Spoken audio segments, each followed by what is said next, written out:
Again, he's got the Clippers PR staff up at 2 o'clock in the morning. This is just laughable. This is as bumbling a situation for the Clippers as you could find. Every time they have a clapback to Pablo's reporting, why is Pablo sitting? Like, he's had the nuts this whole time? Like, what is this? Or is it just with every pushback from the Clippers and Mark Cuban, more sources reach out with more evidence? At this point, it's laughable that the NBA investigation is going to go beyond this All-Star game so they can keep it at their fancy new arena. They're dead to rights. Allegedly. I'm assuming that this was dropped purposely on Clippers Media Day. I don't know. But he is slow playing it. That is for sure. Like, he has all of the information and no one else has access to the information, and it's too entangled for anyone else in the media to actually try to catch up. And so everyone else is behind, including the NBA. It's not just the Clippers. It's Silver. It's the NBA. And you've noticed that the statements from the Clippers have gotten weaker and weaker as they've gone on, because now they're just afraid, because it is rare for a reporter to have this kind of confidence in his reporting again and again and again. Verifiably false, Dan. Provably false is what they opened with. They opened with the statement provably false because they thought they were dealing with the normal media and there would just be one time. But Pablo's not going to let go of this bone.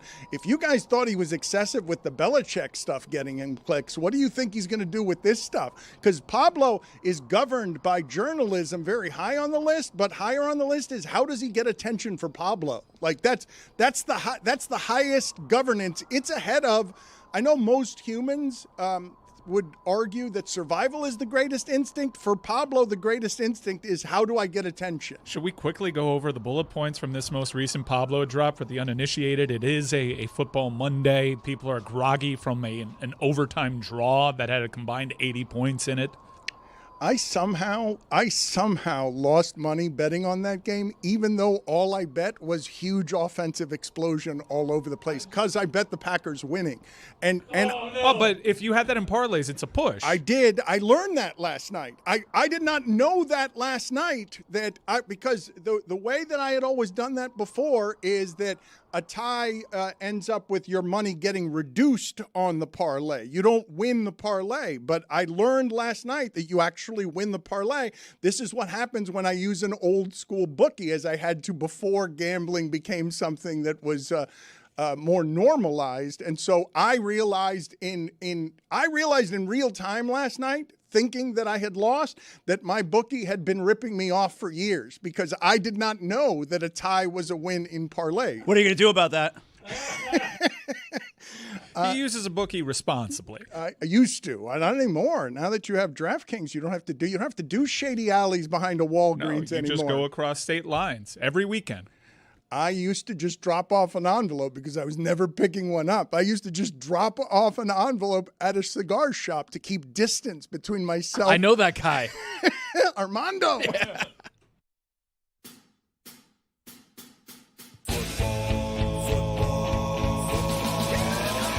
Football is back, Jack. Oh my, we've waited for so long. We're so damn excited that we put it in a song. Don't need no check downs. Give me big hits and quarterbacks. Keep your fantasy team from falling off the track. Football is back, Jack. Whether on the ground or through the air, when the chips are down and you throw a prayer, when your team is primed and on the hunt, it's 4th and 10, you refuse to punt. When the shoulder pads and helmets crack, that's how you know that football is back, Jack. Let me hear you say, football is back, Jack. This high is wild and out of control, and we're gonna ride it every week till we reach the Super Bowl. Don't need no check downs. Give me big hits and quarterbacks. say this game's the best, I'll say it's a gag. Football is back, Jack. Football is back, Jack. Football is back.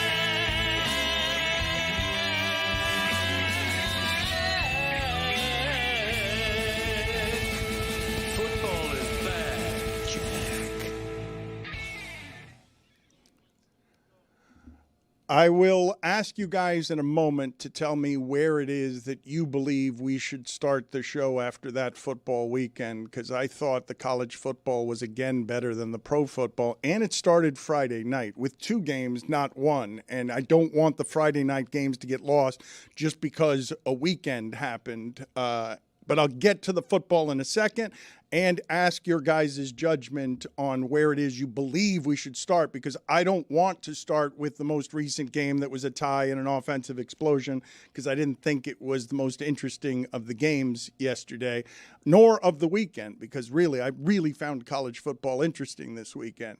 But I want to start with what is the biggest story locally, and it's not Jeremy at Heat Media Day. We'll check in with him there, but I don't think I'll ask him Heat questions. I'll ask him Panther questions and Marlins questions, because we again did the annual Marlins ruin the Mets season. Are the Mets always scheduled the last few games of the Marlins season? Because this is an unusual thing to have the Marlins wrecking an unusual number of Mets seasons. I mean, the Mets can't feel good about losing their season when they've got Soto and they're losing to Wagaman and Norby. Tony, look up for me, please. Outside of Sandy, what the Marlins are paying everybody, and if it comes close to what Soto is making, just what they're paying everyone outside of Sandy on the payroll, because I think the Mets should be really embarrassed by what it is that happened yesterday. But locally, and I don't want to get too far from this story, even though I know people are tired of the way we talk about the Panthers and hockey around here, but we've got the 2-time defending champions, and this is a seismic injury. And the worst news, I think this is legitimately the worst news the Panthers could get, an ACL tear and an MCL tear for Barkov that will make him at least miss the regular season. And I'm not going to assume that you could just flip a switch and stop McDavid in the playoffs because Barkov will get back and be exactly himself. I imagine that Roy and Zaz are crushed by what it is that happened here, because I legitimately can't think of a bigger injury that could happen locally. This is the most damaging thing that could possibly happen to a 2-time defending champion, to have a player this versatile go down on a non-contact injury and have it be both ACL and MCL, which you know is going to be a monster rehab. The only thing worse would have been like if he had his head chopped off. That would have been bad. Yeah, that's the only thing worse. Yeah. Well, hockey players can play through that. ACL and MCL will knock you out for the season, but the torso of Barkov could still neutralize McDavid. I was trying to think of like what is a local injury that made me feel the way the end of last week did. Like maybe it was when Dwayne Wade got hurt in 2005 in the Eastern Conference Finals. You know, he missed Game 6. He had to be shot up. He was only good in the second half of Game 7. That was really terrible. The Dolphins haven't had an injury like this. I mean, Tannehill got hurt that one year, but it's like, whatever. It's Tannehill. I mean, you go back to Marino in 1992, 1993. This to me, this is as devastating an injury I have felt in a really long time. I was so bummed on Friday last week. Yeah, I mean, the best player on the back-to-back defending champions just got hurt, and he might be done for the season. So, yeah, that is a devastating injury. But this team is deep enough to actually make the playoffs, and who knows how far they might go without him. I don't know. It's hard making the playoffs in that league, man. I don't think it's a given. Don't forget, Kachuk is out till January. Like, I don't know that it's a given that they're going to be a playoff They're team. very deep, and that depth is going to be tested. The Panther team that won last year is as great a champion of any kind as we've had in sports. It was stronger than their first champion, and the reason it was so strong is because of their depth. But it's going to take 90-plus points to make the playoffs, and yes, you're correct that the top half of hockey is very strong, and there are no assurances that you're going to make the playoffs. And, again, I don't believe that you can simply rehab and then start with playoff intensity hockey and expect Barkov to be exactly the same player. Oh, like you're you're holding out that he's going to just show up and play in the playoffs. Well, I'm not. I'm hoping that there's a look. Hockey players are weird, and playoff hockey people play through. You heard Maurice tell us last week what people were playing through. So I assume he will try because of what it is these guys have put together, and because he will never get a chance again in the entirety of his career. And there are probably 0 players in the league who will ever get the chance to win 3 straight titles. It's a damn shame because I like their chances. And Zaz is right. I know we invoked McDavid. That's like 2 months into the playoffs. Like, I think it's going to be a real battle to get into the playoffs. They play in the hardest division in hockey with ascending teams. You know, you have the Lightning and you have the Maple Leafs in that division, but teams like the Red Wings and Ottawa are certainly on the come up, on the ascension there. It's going to be a real struggle for this team without Matthew Tkachuk for most of the season and without the best two-way player in the game in Alexander Barkov to make the playoffs. They are deep enough to make it. There are wild cards in that sport. We'll see. I hate injuries. Yeah, it's a 7 and 9 month timeline. Even the most aggressive has them like iffy for that first round of the playoffs. This is a really bad injury, and it's an injury that every other contender in the NHL in both conferences maybe just. I would give him my knee if it meant he would.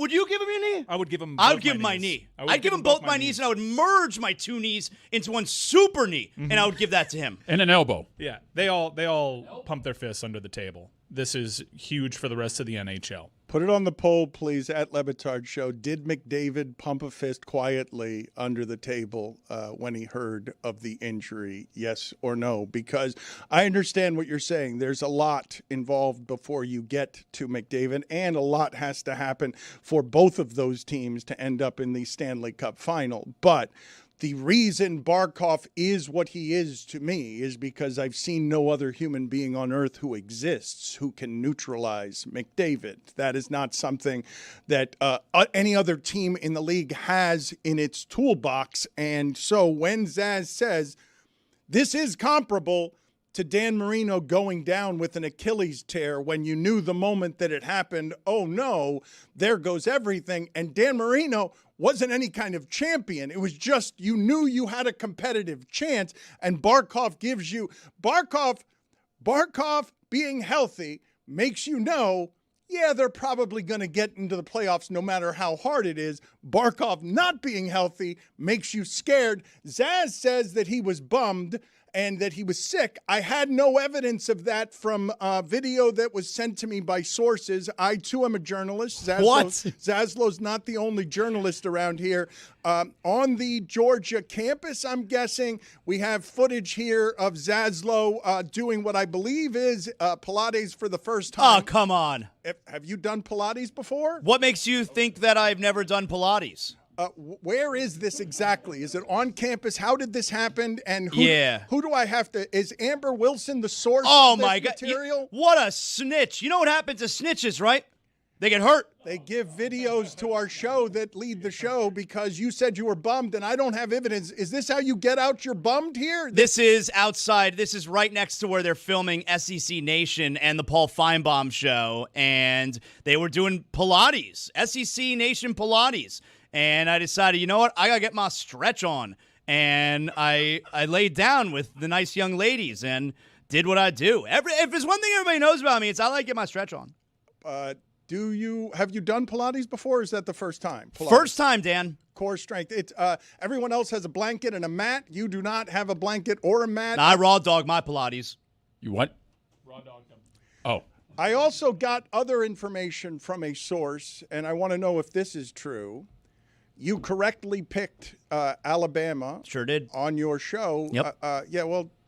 Get some of the bass out of your voice, because what I'm about to reveal, according to sources here, suggests that you're a bit of a fraud. I was told that a Georgia fan approached you.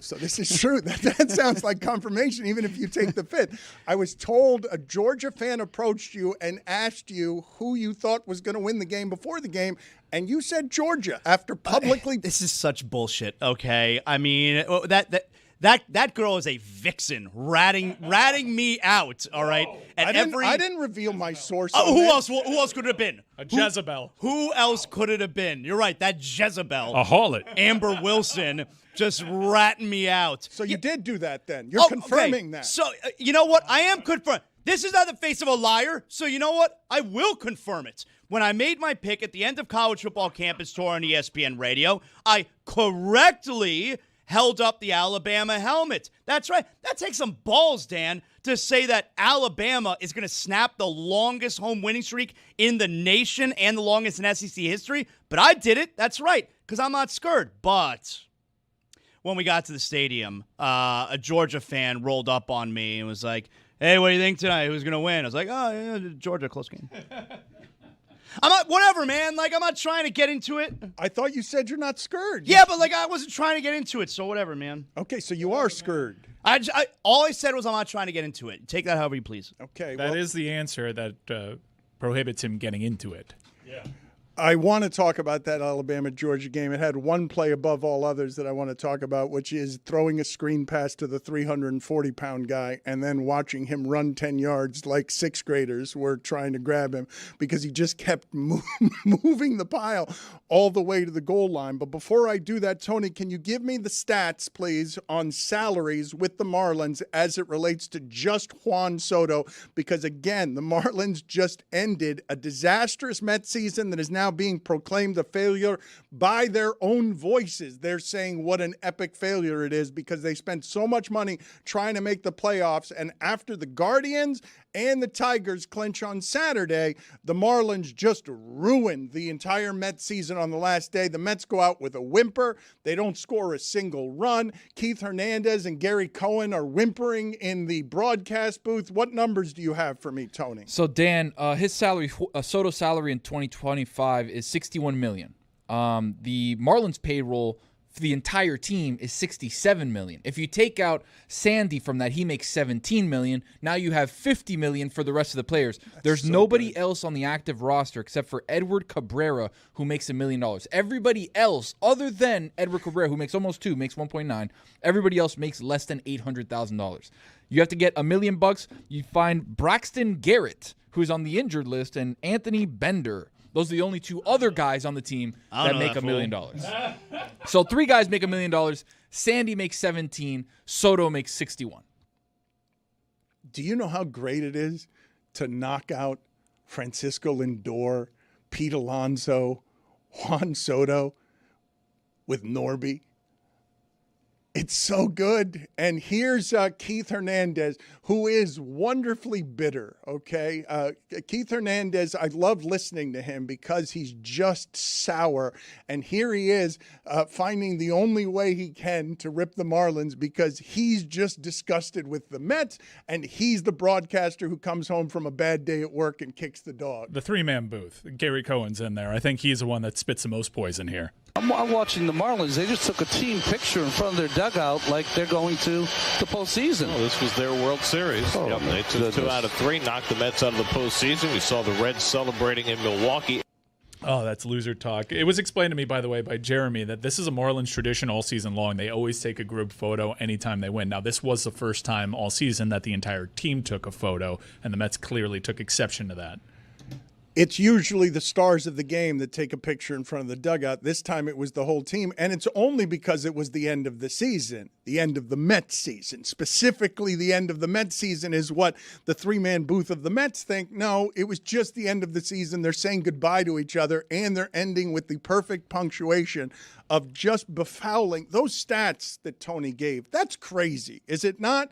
To think that the Marlins, what the Marlins do, finish like 4 games behind the Mets and ruin their season. That's a great season for the Marlins. Oh my God, is it a good season for the Marlins? In fact, you'll find very few ever in the history of South Florida that exceeded expectations more than this one, except maybe the pandemic season where they made the playoffs on a 30-31 record because they played only 61 games. The Girardi season also surpassed wild expectations. Marlins are good for the occasional surprise. It's a funny little sport. I learned yesterday that the Reds were good enough to make the playoffs. Girardi won, I think, 84 games and Manager of the Year, and it was an enormous surprise, and then they fired him.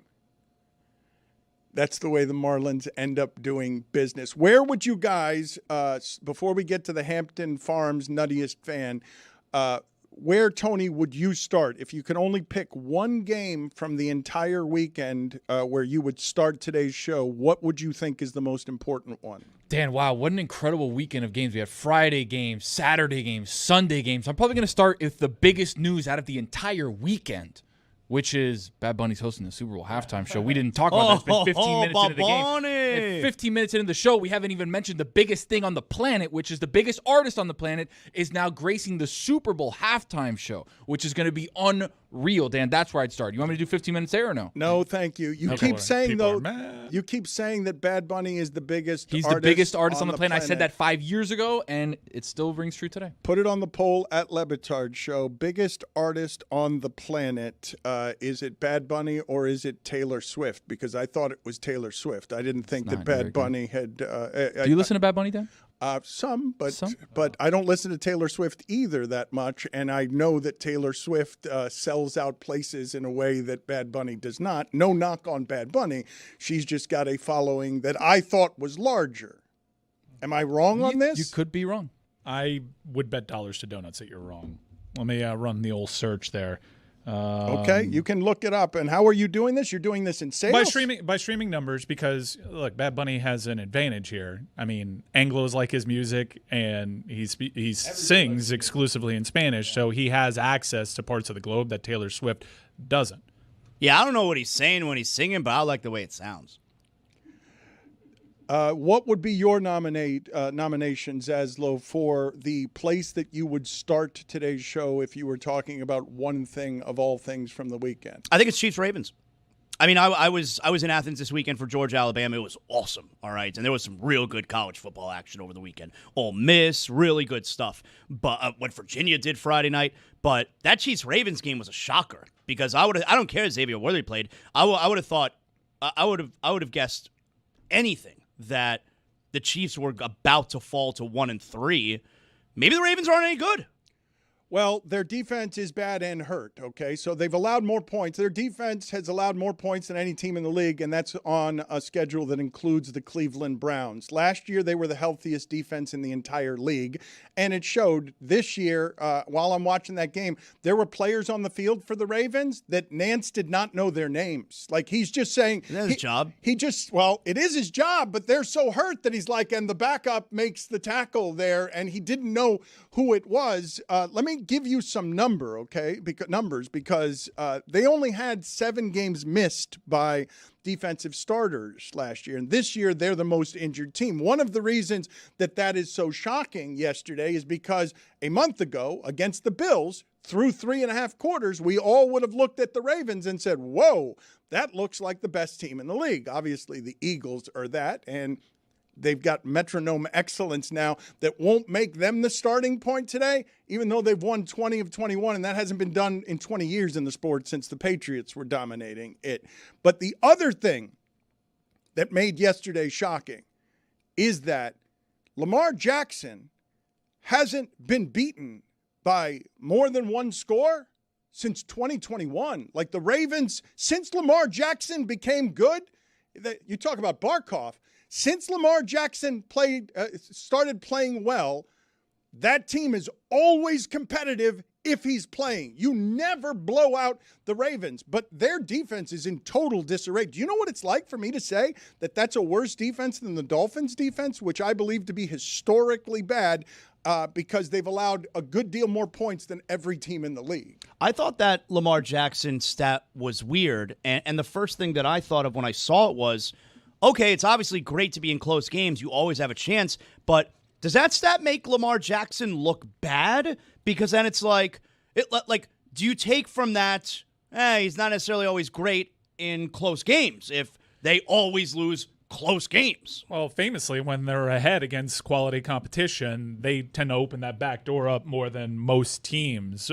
Really strange online discourse around Lamar Jackson because Initially, there were reports that he just got benched, and then it was a hamstring injury, but he's not on the sideline getting active treatment, so it looks weird, leading to a lot of people online saying, did this guy ask out of the game? Was he actually benched due to his performance? My son ran into the Zazzle Mansion fan and said, Lamar Jackson just quit. The biggest question of the entire year is, what album is he going to play most songs from, right? Like, he's got 17 different albums that are so great. Is it going to be Debí Tirar Más Fotos, which he's taking on world tour now? That one's good. You like that one, Zaz? Yeah, I like that one. Okay, that one's good. We have Un Verano Sin Ti, which is probably one of his biggest albums ever. We've got Nadie Sabe. Like, there's so many, Dan. How many songs are there in a set for the Super Bowl? I don't know, but 15, 20? I would be losing my donuts to Dan's dollars because Taylor Swift is streamed more than Bad Bunny. That doesn't matter, though. Like, those are numbers. Numbers lie all the time. But I mean, undoubtedly, Bad Bunny's the top biggest artist on the 5 planet. Well, okay, well, depending on the metrics. Metrics are the vibes, and the vibes are he's I'm the with biggest you. artist on the planet. Vibes, I'm with you. Are they creating, hold on really quick, are they creating whatever Taylor does on stage? I don't know if she does something like graphically or if there's some sort of like set design for Taylor. Are they doing that at bars in Little Havana? Like Casita, like they are at Casatiki with Bad Bunny? The answer is no. How about this Albert Breer tweet? This is the What do you say? first time I've never heard of the Super Bowl halftime act. Why, guys? Why? That's stupid. Why? I mean, why would you put that That's out there, stupid. Albert? Come on. Stop it. Moron. That's really bad. There is a debate around this Bad Bunny thing that I'm not super comfortable with. Jay-Z and Rock Nation are tasked with booking the act.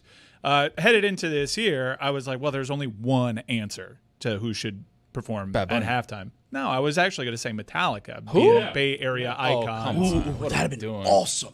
But then I saw the news for Bad Bunny. I was like, brava. This is a perfect artist in an important time. And this is probably the only one that I would find really acceptable to knock Metallica, who I think is deserving over the course of their careers in that home area to be performing. I'm super pumped. You guys about the got Bad people are Bunny going to thing. get fired up for Metallica, you think? Metallica would have put on an incredible. Even if you weren't fired up going into it, you would watch it and be like, this is awesome. I mean, their catalog. I know one thing is for sure. Albert Breer's heard of them. Sure he has. Put it on the poll, please, at Le Batard Show. Do you know anyone who says brava instead of bravo? And put it also on the poll. Are you surprised that Albert Breer has never heard of Bad Bunny? It seems He's hard. the guy that watches Saturday Night Live, so I feel like he's a liar. That's his age demo is like, I'm locked in on Saturday Night Live. I'll watch who's this Bad Bunny guy. Oh, I don't like him. Okay. But don't say you had never heard of him. Come on. Multiple-time host and musical guest. Bad Come Bunny, on. everyone knows Bad Bunny. Albert Breer evidently doesn't know Bad Bunny. What would you select, Mike Ryan, if you can only select one place to start today, one game to start today? What would be your selection? Well, given what's been pulled off the board, I think applying just a top-line macro sense of what's big in sports, I'd get into the Ryder Cup a little bit and how much Europe seemed to really enjoy that and how poorly the U.S. fans behaved during the entire weekend. Honestly, that you know how Zaslow finds Inter Miami unlikable? Yeah. That's about how I felt about USA Golf right from the jump. And the fans kind of took their notes from the top, it would appear, from people that have covered the Ryder Cup, legacy media guys that have been around this competition plenty of times. They said that they've never seen fan behavior Well, it's this like, what were they abhorrent. doing? Just yelling stuff? They weren't just yelling stuff. They were yelling stuff that was crossing the line. Shane Lowry almost got into a fight with somebody, had to get security there. Rory McIlroy is pointing to multiple people saying, bleep you, bleep you, bleep you. These guys certainly, look, it's a weird sport to hear about trash talk surrounding one of the big events. But Europe was absolutely pissed at the treatment they received. There was a signature drink that they were selling that had a squeaky rubber duck that seemed like a bad idea. And at that hole, all these people in the gallery were squeaking the rubber duck to whenever a European guy was at the tee box. This was bad. And to cap off a really bizarre weekend of social media behavior from our president, he couldn't even tell that he was being directly trolled by Europe when they invoked a European soccer champ asking Donald Trump, "Are you watching?" And he reposted on Truth, "I am watching. Congratulations." Clearly not getting it. Let's get to some of the sound from that. Let's check in with, as Stugotz likes to call him, because he's a little bit dyslexic, Rory McIlroy. With all that in mind, everything you go through, how satisfying is it to turn around to someone and say, quote, shut the F up, and then stiff it to 2 feet? Very satisfying. Congratulations. It wasn't stiff. I had to put it. I cannot tell you how bizarre it is to see the country club unruly. Like, golf is so much about... Do you hear those laughs, Dan? It was just cool, a fun atmosphere, but there was one stand-up report that I saw, like, guys, this isn't the Waste Management Open, though. There is a certain dignity that comes with a Ryder Cup. I can't do anything with that. Yeah, it's effectively bullying me off the topic. But it's wonderful that he's doing it, because hearing the golfers in the country club... It's really pushing me off the topic. Hey, yo. It's like hearing Parliament do it. It's weird. Let's hear some of the talk about fan behavior. I don't think we should ever accept that in golf. I think golf should be held to a higher standard than what was seen out there this week.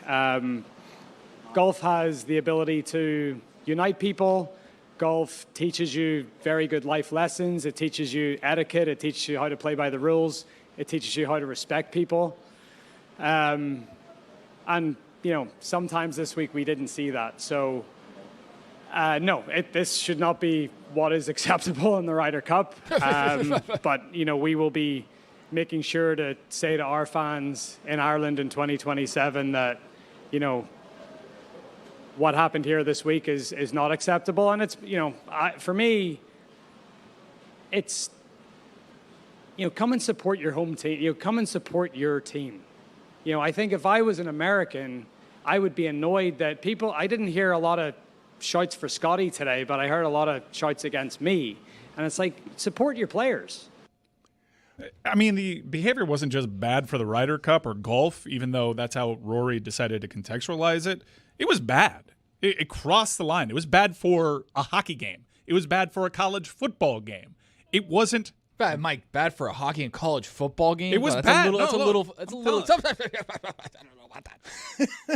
It is strange to see in golf, and then they just started trolling Trump through song. So let's listen to some song here as they're enjoying singing their laughter at our president. Are you watching? Are you watching? Are you watching God? Are you watching Donald Trump? Are you watching Donald Trump? That is a European soccer chant. That's a nice song. It is not complimentary the way that Donald Trump took it. I am watching. Big league. Congrats. I want to talk about some of the things from college football, but I'm going to put them off to the side. And I'm going to just say for a second that Ohio State's goal line defense is the best goal line defense I've ever seen. Their short yardage defense.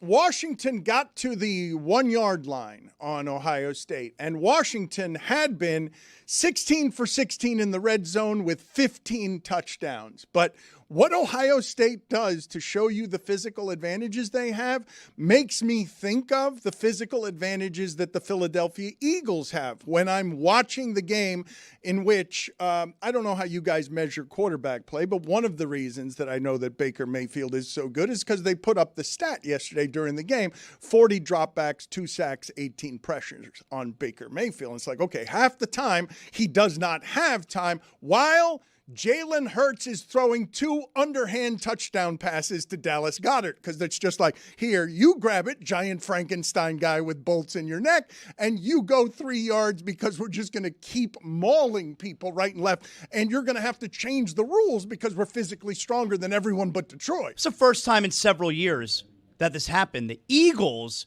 had no completed passes in the second half of their game. They won by a lot. Oh, Baker almost did it. You live by the baker, you die by the baker. That pick was brutal. I mean, he was trying to make a play. It was tipped, though. But the elusiveness to get out of the pocket under that kind of pressure and just get the ball off, trying to make a play. It was 1/3. It was like 3rd and long, and he ran for it. He picked it up. That 4th down, like it's just so great to watch him. Like they're down 21, and you just know like Baker's got him where he wants. I wish he was the Dolphins quarterback. By the way, I'm sad. Chris Godwin looks like a shell. I know it's his first game back, but he did fractured not his ankle in like 19 places. Did he give him more than a game? I know. He's working his way back. I love watching this player. And just you don't know what you're talking about. The explosiveness. Metallica, please. Hey, that says to golf. You don't get to do that. I think you don't get to do that to me. I think I want him doing that. No. I think I like his. No, it's childish and amateur, and it's Anytime got no I don't like a take, I'm just I hate this. Wait till Jeremy finds it. Can you stop him? This is bad. Jeremy Taché is at Heat Media Day. I don't know exactly why. We should be talking about the Marlins. We should be talking about the Panthers. The Dolphins have a Monday night game. Give me the stat of the day music here real quick here, Roy, so that I can just give you a quick stat on the New York Jets-Dolphins game that is tonight that may not be surprising to the rest of you before we go out to Jeremy Taché, but is still funny. Start of the day, start of the day, it is your start of the day. Start of the day, start of the day, it is your start of the day. Start of the day, start of the day, it is your start of the day.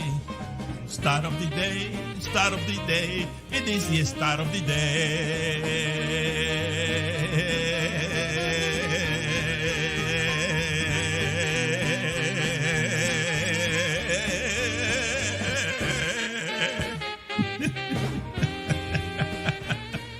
The last 3 Jets coaches have started 0-3 or worse. Waterloo game. Tyreek Hill skipped practice for family birthday party. I'm so over him. That's just like Chris Jones, right? I'm so over him. I mean, your team's Owen. He came into this season talking about how focused he is on football. You know, he is laser focused. Your team is 0-3, and you're skipping the last practice before Monday Night Football against your rival for your parents' birthday celebration. It's a fun event. You have a couple hours to go to practice and then go to the birthday celebration. I enjoy that Zaz is now picking up these the Stugotz, I'm going to say, affliction of not finishing thoughts. Your team is It's all derivative of Mad Dog Russo. They're all children of Mad Dog. I don't think that's a real record in the standings. They're all facsimiles, pal. I don't believe in the standings. It says that the Dolphins are 0-3.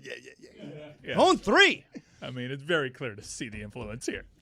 Jeremy Taché is at Heat Media Day, so I will ask him the question on everyone's mind locally. How much did you enjoy the Marlins wrecking the Mets season yesterday?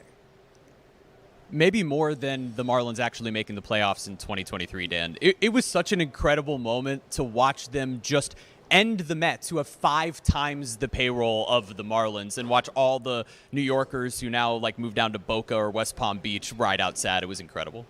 Let's play for Jeremy the sound of bitter Mets broadcasters watching the descent of the Mets season into the final toilet swirl of sewage. I'm watching the Marlins. They just took a team picture in front of their dugout like they're going to the postseason. Well, this was their World Series. They took 2 out of 3, knocked the Mets out of the postseason. We saw the Reds celebrating in Milwaukee. Look at that look of Jeremy as if he's walked into a bathroom that has a bad smell in it.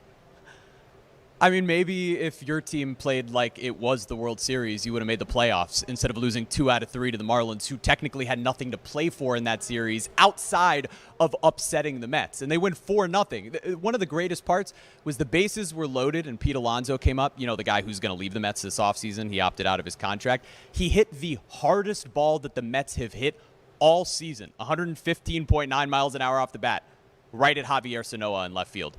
Javier Sanoa, who's pitched as many innings as the Marlins scored run yesterday. Jeremy, I'm going to pin you down here. Obviously, you know who the biggest artist on the planet is. Who is it? I heard you say Bad Bunny, and while That's the answer. I understand Thank you. Thank you. No, you did a great job. Hold on a second. Don't tell you can't do that to me. I do it to you. You're gonna handle the credentials of Taylor Swift to pretend like you can laugh at them. All right, Jeremy. Thank you for joining us from Heat Media. Well, Dan, Day. hold on. Before you send this away, I just wanted you to know I was gonna be on the court. They had me set up to be on the court when I walked in. People were giving me high fives, hugs, everything, and then I said I was at the Le Batard Show, and so they decided to put us back here in the freaking garage. So shows how your credentials have dropped out of the planet since we threw knives at Pat Riley.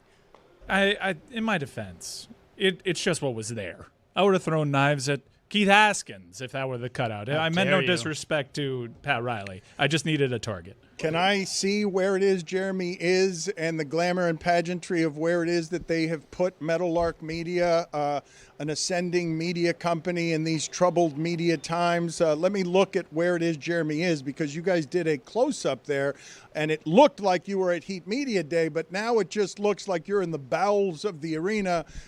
You're amid construction, and there are no other reporters.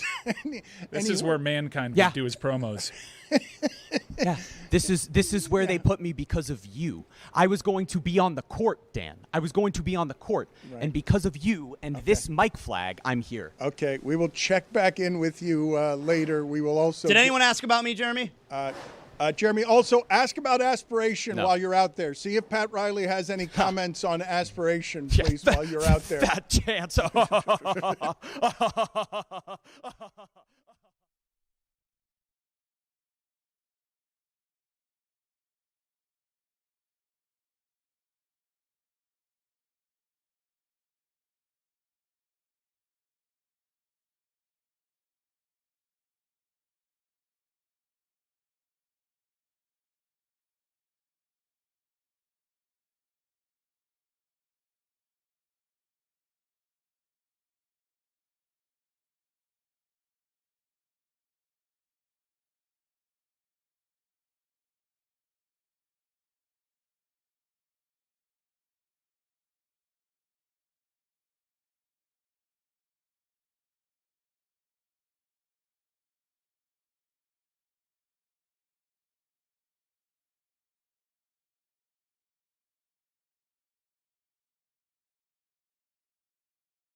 The knuckleball is dead.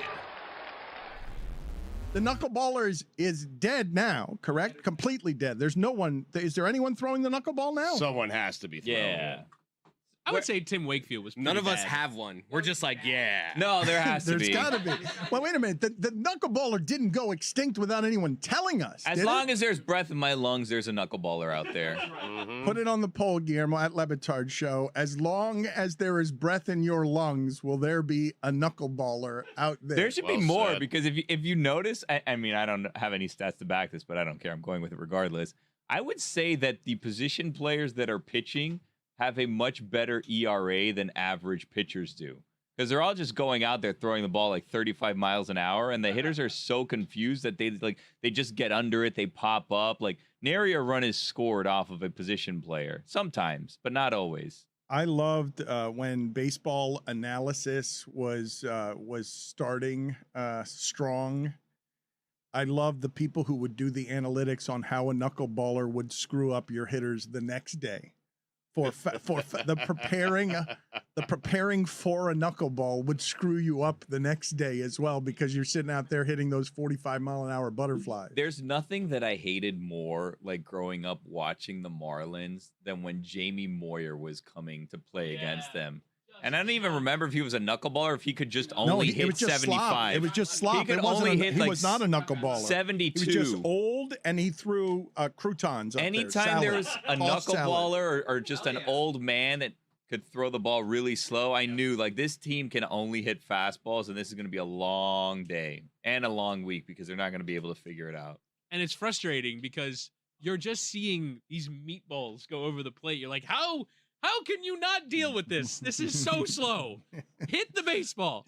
And yet Jamie Moyer had a 20-year career. He was 40. He was still pitching. What is the ruling of the committee? Is Stugotz is nominated? I need some sort of formal ruling from the committee. He has nominated Joe Musgrove. Billy is passionately against. Chris, are you willing to give him horse status, because horse status is before ace?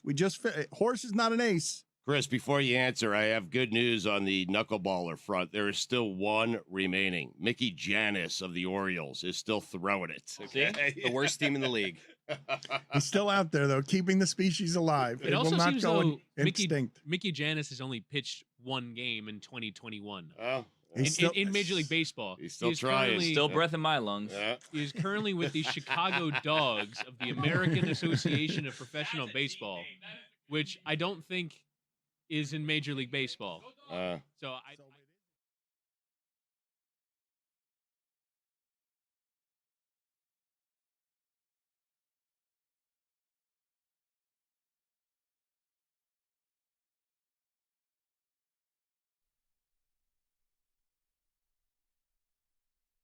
This episode of the Dan Le Batard Show is presented by DraftKings. DraftKings, the crown is yours. One of the things that probably bears noting as it relates to Baker Mayfield is he's also been very lucky this season. He has been reckless. He's got 9 turnover-worthy plays in 13 quarters. Like, there are going to be games. It's not going to matter in that division. That division's so bad that the Dolphins might get right against that division because they get to play against the Saints in Carolina. This is slightly where, like, this is my biggest point of contention, and I mean, I'm sure the audience can read through it because of how pro Baker I am. This is where PFF is flawed. Yeah, turnover worthy. I guess the ball that he fit between 2 defenders closing in on that ball to Ibuka was turnover worthy. It was also a freaking touchdown because he's got a laser arm. Is that how they do it? Like, if it could be the smallest window and the pass is completed because he threw a literal perfect pass, but because it was dangerous, it becomes turnover worthy? Baker's time with the Browns was when I learned in hearing people defend the merits of Baker is there's such a thing as a healthy amount of interceptions because he'll go for it more. He'll stretch the field more. And in watching that game, Tampa became very predictable on offense. They have their identity. It is clear. Baker, save us. Forgive me, though, for trusting PFF slightly more than your eyes and your bias. He throws some passes, and I've seen several of them this year, that DBs have just dropped. It's not perfect passes. Houston, for sure. It's not perfect passes. It's like, how did that ball not get picked off? I see that in the league all the time. It leads me to start today, to start my pro football talk today with what I thought was the biggest play of the entire Sunday that I saw. All the plays. Adonai Mitchell, the Colts receiver that produced what is to me the single greatest instance I've ever seen between an extraordinary, excellent play turning into a profound stupidity. I know Deshaun Jackson has done this 3 different times. How are we still doing this? Deshaun Jackson did it 3 different times. One of them was in an all-star game before he ever got to the pros when he tried to do a somersault before the goal line with the ball and put the ball down on the 1-yard line. That would be sick. Well, he did. We could get that video. We don't have the rights to the times that he did it in the pros because he did it twice in the pros where he dropped the ball to celebrate before the goal line. But the play that Mitchell made before the stupidity, I'm going to try and describe it for you because I had to keep rewinding it to make sure I saw it right.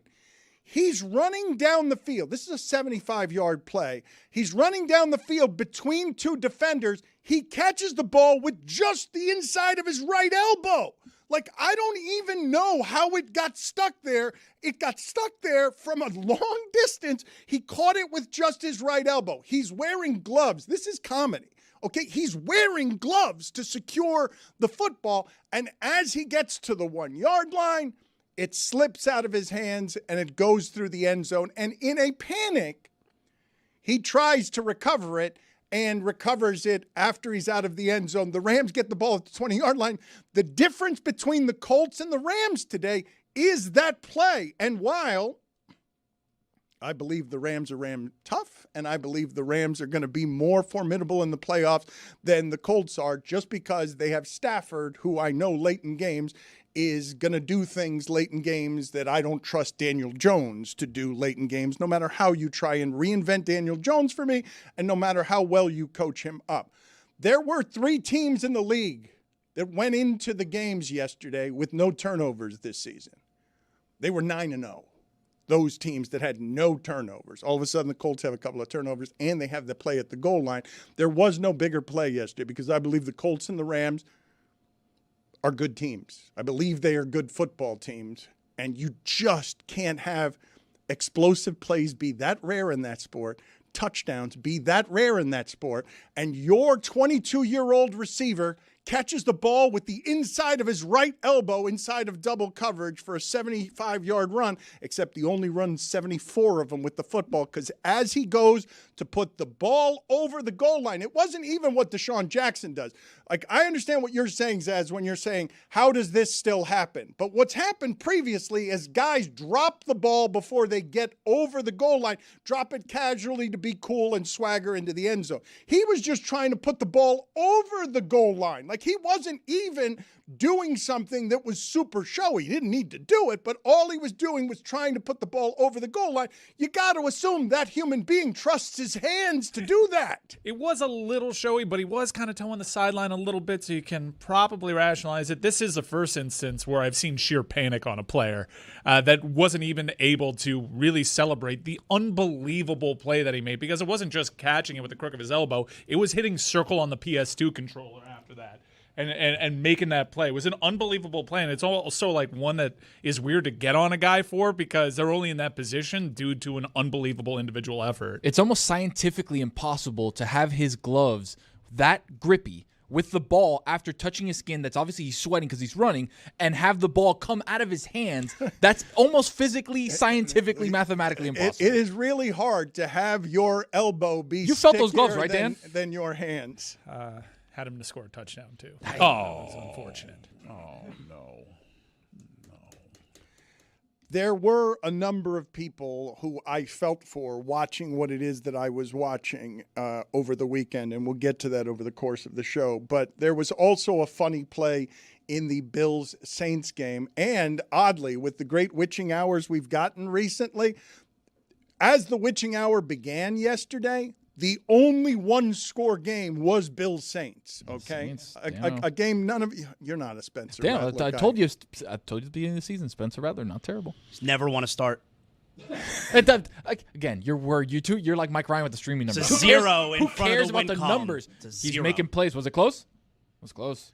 It was close, but I didn't believe that the Saints would ever win that football game, and I guess the Giants were the biggest upset yesterday, beating the Chargers. We'll have something about that game in a second.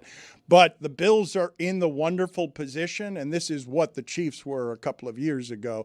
They're in the wonderful position where they routinely put up 31 points, and you're like, man, the offense didn't play that well. They didn't do very much. And they're scoring 31 points. But in that game, and I thought of this the other day because I was talking to David Sampson, and heart out to David Sampson. If you've been following that show, you could listen to Nothing Personal Today, where he talks more personally about just the most horrific, trying thing that he is going through. But I was talking to him about Annabelle Sanchez and the fact that my father and I went to one game that entire Marlins season, and Annabelle Sanchez threw a no-hitter in that game.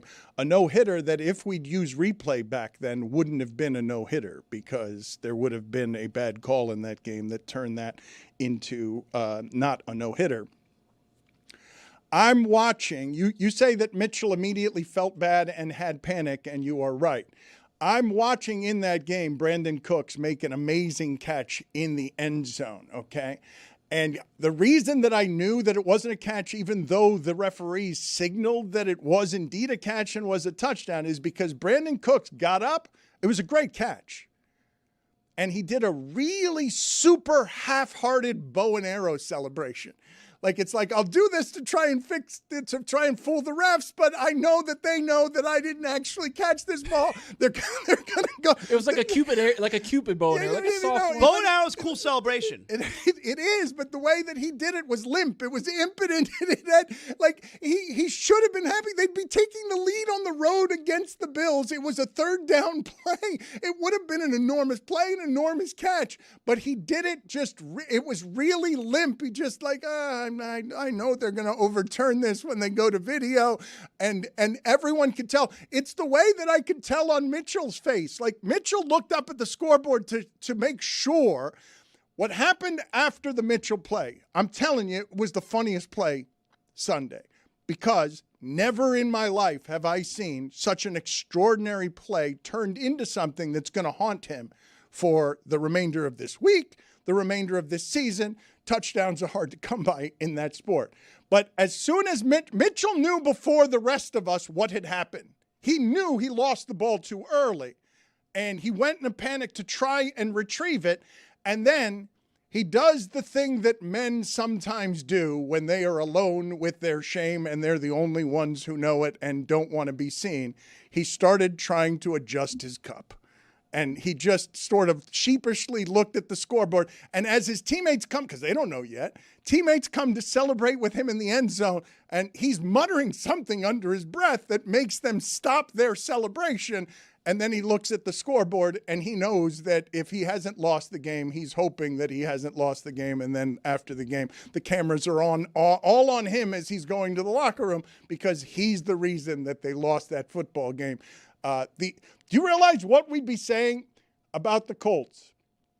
The margin for error in that sport is ridiculous. So we all forget about the fact that Denver had an offsides on a missed field goal, and the Colts could have had one loss before that game.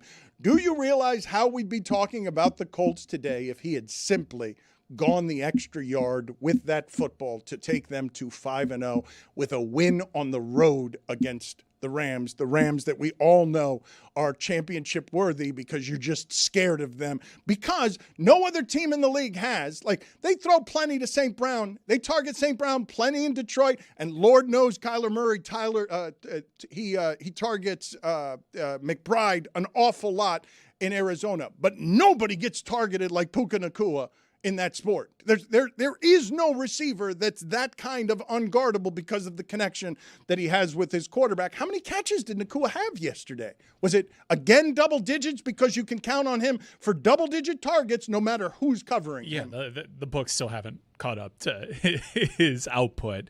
Matthew Stafford does this. He locks in on one guy, has an unbelievable chemistry with a receiver wherever he goes. That is option one, and you don't even need separation. He works on such chemistry with wide receiver one. Mitchell also had a big-time holding on a long run for Jonathan Taylor in that game, so probably felt the worst out of anybody on Sunday. Would have been a touchdown run. Jonathan Taylor had like a 50-plus yard touchdown run. What a disaster for Mitchell. It's a shame, because he stepped up so admirably. PFF, like the advanced analytics, suggested that his target share, especially when Pierce is out, this is a guy to clue in on, and he performed pretty admirably, except he lost his team the game. He had 13 catches on the day, Dan. That puts him to 42 catches on the season in 4 games. That's crazy. Those are 10 catches a game. Video game numbers. That's unbelievable. It is odd, I've got to be honest, to see Stafford turn Nacua into what Cooper Kupp was, and it's also going to be really crushing for Detroit when Stafford ends their season somehow. It's going to feel really bad when the Rams do something like we expect them to do in the playoffs. There is not a team in the universe that wants to play the Rams. I don't care what the Rams' record is in the playoffs. One of the things to watch, you know how I have like these little side quests when I watch games? Watch Kyren Williams in pass protection. Watch it. He doesn't just like get a little shoulder in or anything like that. Dude blows guys up. Zaslow, what were you looking at? The incompetence at the end of the Sunday Night Football game last night. Like, I fell asleep last night with 3 minutes left. I got to get out of it. I got to go to sleep. I was up really early, all right? So I wake up this morning, and I open up my phone, and I want to check the score. 40-40. Now, the first thought that came to my mind was, how is this game still going on? And then I saw it said final tie. I was like, oh, all right, you know. What time was it? Like, what time were you waking up? It was 6:15 a.m. I was shocked that the game was still happening. It was a very high score. I don't remember it being 40-40 when I went to sleep. The Cowboys had like 6 points with like 40 seconds left in that second quarter. This game is still going on. It's a crazy game. Hand up. I fell asleep during that game. Long weekend of solo parenting. I was stunned to see that final score. Yeah. Stunned. Yeah, and so just now I'm watching the sequence at the end of the game where the Packers, just letting the clock tick down and not winning the game. I found it this morning because at 1:50, my daughter kind of like rustled and woke up a little bit. And I was like, oh, I knew I fell asleep. Let me see. And just like in my fog of my mind, I look 44 and I'm like, no, that can't be right. 40-40. That's not right. And I just put it back to sleep. Put it back down with the sleep. Dominique Foxworth on the Dominique Foxworth Show has called the Packers an unserious football team that doesn't have actual championship hopes. He said, and I don't think you can do this, that was a win tie for the Cowboys and a lose tie for the Packers. Yeah, that's true. I think Jerry Jones won that game last night. That was a win. Cowboys won last night. Put it on the poll. Let's go win. At Le Batard Show, was that a good win for the Cowboys? Was that tie a good win for the Cowboys last night?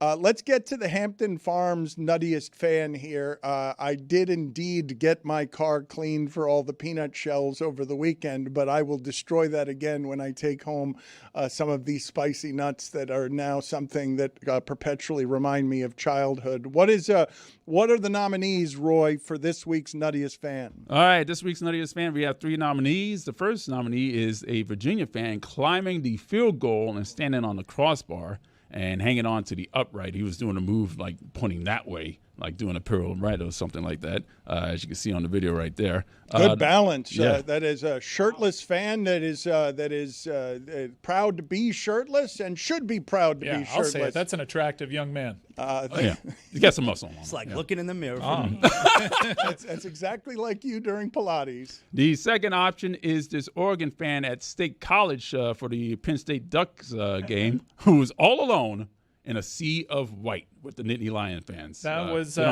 was kind of like the Cowboys Packers game where the final score is like, what the hell happened here? Yeah. Yep. I want to talk about that game in a second, but keep going, Roy. And the final nominee, of course, the Virginia fans storming the field in rapid time as they pulled off this upset. I don't like this.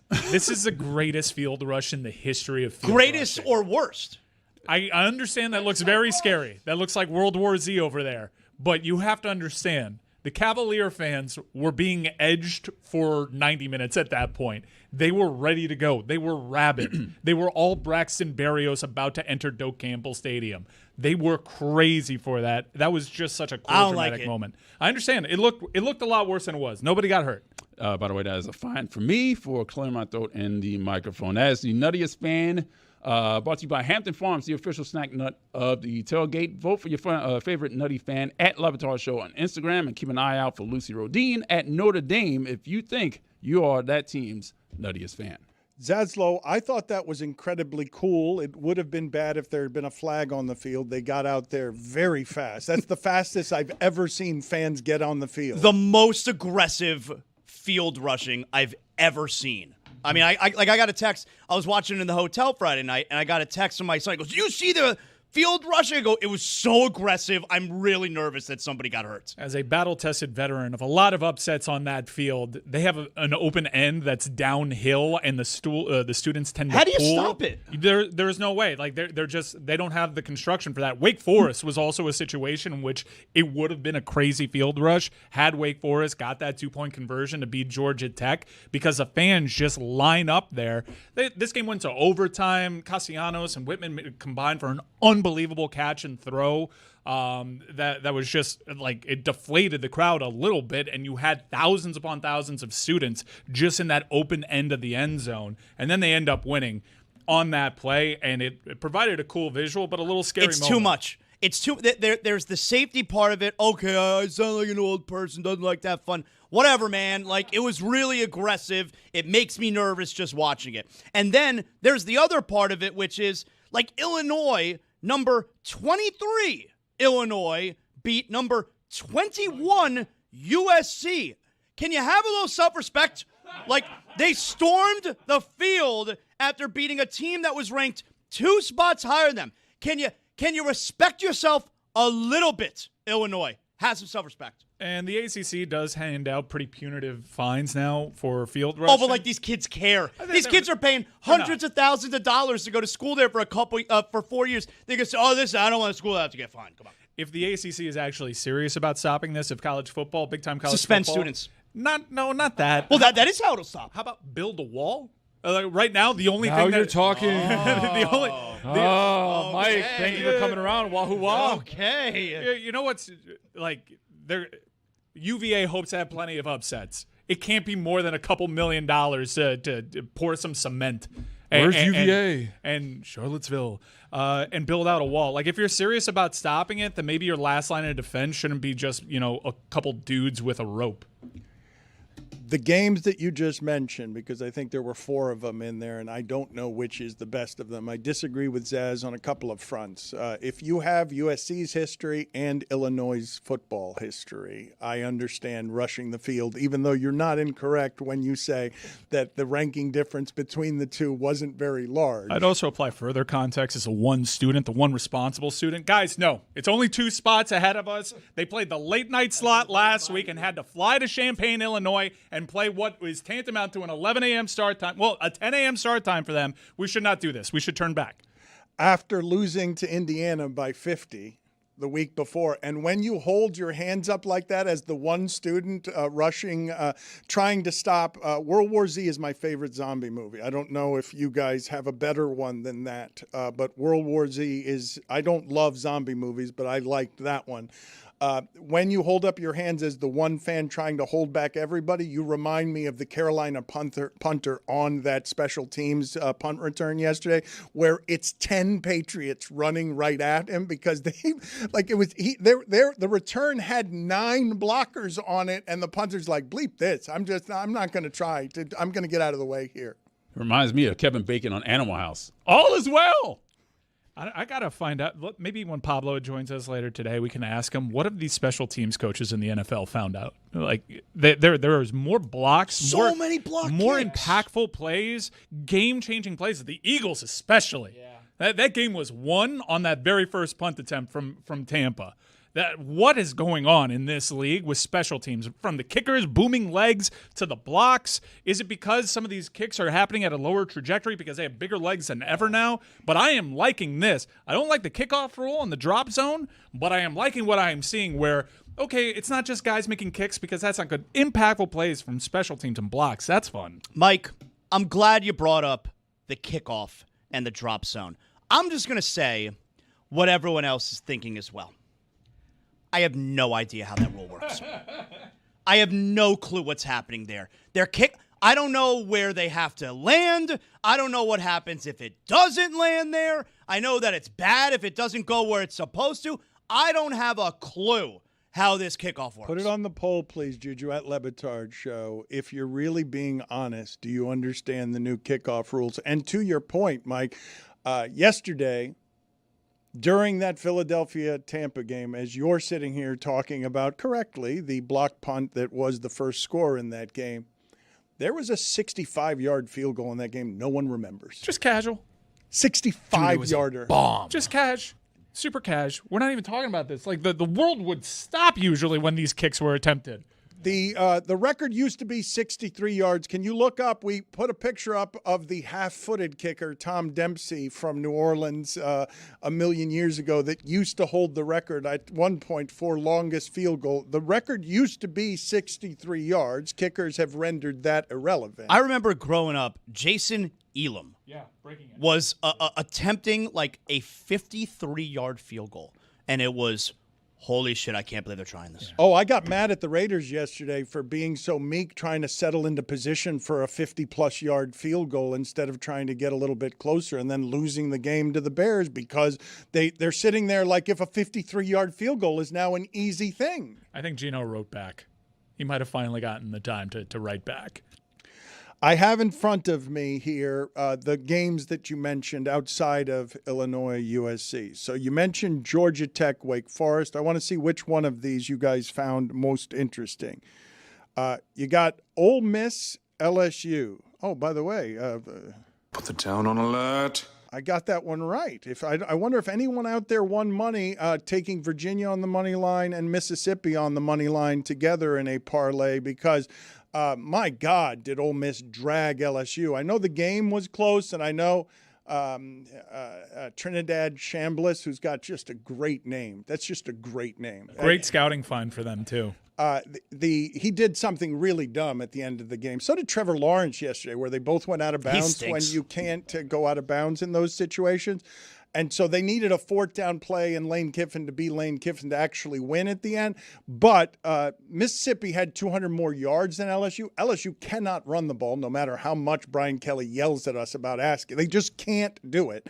And in that game, Ole Miss lost the turnover battle, had 14 penalties, and still dragged LSU. But that game takes a back burner to, obviously, Alabama, Georgia, and Oregon, Penn State, which I wanted to talk about because James Franklin's record, Tony, please look this up for me. James Franklin is now 4-21 against top 10 teams, and in the Big Ten against the top 10, he's 1-18, and that's the third worst record since 1937, but I want to know who's worse. Like, I want you to give me the name and the record of somebody who is worse, because when they said he's third worst ever, I'm like, who can possibly be worse than who gets the chances to be worse than 1-18 in the Big Ten against top 10 teams? They threw up just a graphic of general win-loss records against AP top 25 teams. I guess Beamer was doing it for so long that the time that I had recognized it, I didn't really know that that was a stain on his record. But Frank Beamer apparently was James Franklin before James. That's the only way. It has to be someone who, they're going to get a million chances because they've been the coach for 30 years. Okay. Also, never talk to me about Drew Aller ever again. He's got that guy. Stinks. That guy, Taller Van Dyke. Stinks. His name is Taller Van Dyke. You can do, if you want, Virginia Tech and Frank Beamer, but I don't expect anything from Virginia Tech if not for Frank Beamer. Zagak. What James Franklin inherited in Penn State, he's gotten a lot of credit for rejuvenating something that looked like it was going to be decimated by the single worst scandal we've ever seen in college sports, which is what happened with Joe Paterno in Penn State. Yeah, Bill O'Brien did build up the bones, though. But didn't get it back here. Didn't get it back to where James Franklin got it, where he got one of these giant contracts for being 1-18 against Big Ten top 10 teams. Put this on the poll as well, Juju, because Mike mentioned the way that game went. Has 17-3 seemed insurmountable to Penn State since 1986? Because I did not expect them to be able to come back and tie that game. And, Zaz, you're going to be out here telling me you like that game because you like those defensive struggles. Yep, I do. You liked that game that slows down Oregon and turns them into their leading 17-3, and they're in a position to bury James Franklin. But somehow Penn State miraculously scores 2 touchdowns. I love how every possession, especially in the second half, is so important. Every play is so important. I love that kind of game. And by the way, yes, it was 17-3 late in the third quarter, and some people may have thought that it was a bore. Fourth quarter of that game was awesome. You tell me it wasn't fun to watch? And then they put the camera on James Franklin after they lose the game. Moore showed a lot of poise there. Probably welcomed himself into the Heisman conversation. But takeaway from all the post-game stuff is, look, we can all laugh and cut clips. But if I'm Oregon's athletic department, I do send a text to Dan Lanning and just say, hey, are you all right? Dan, I've got the top 5 worst coaches against the top 10 in the AP poll. Number 4, Tom Allen from Indiana was 1-14 against the top 10. Unfortunate time to be in the Big Ten.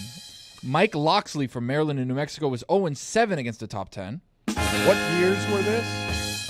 Tom Allen was there not too long ago.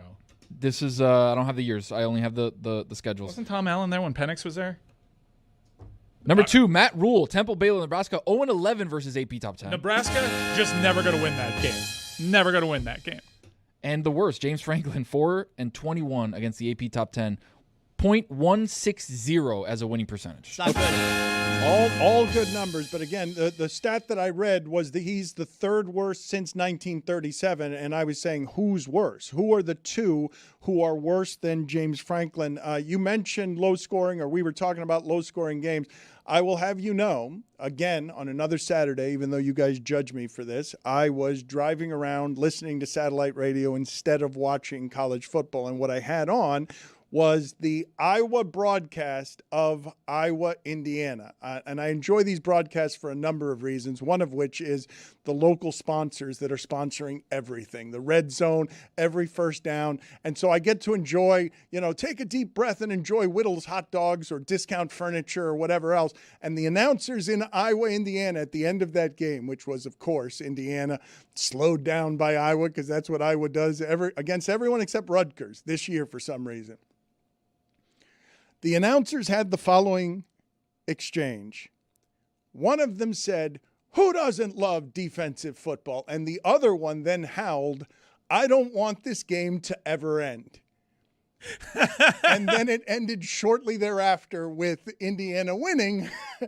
I'm so happy that we're talking about college football. I think Sunday was the worst football day of the weekend. I put together a top 5 just so we can quick hit. Like, these were the most compelling college football games. You're going to have 2 games from Friday because that TCU-Arizona State game. Yep.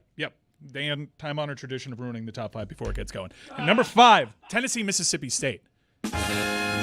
This game was awesome. I don't know what to make of the SEC as a whole because we're still trying to mold our brains over parity in college football. Doesn't seem like one SEC team is appreciably better than anybody else. If I had to pick one, I still think Texas is built for this. And Texas now has gotten to the point where they might be underrated.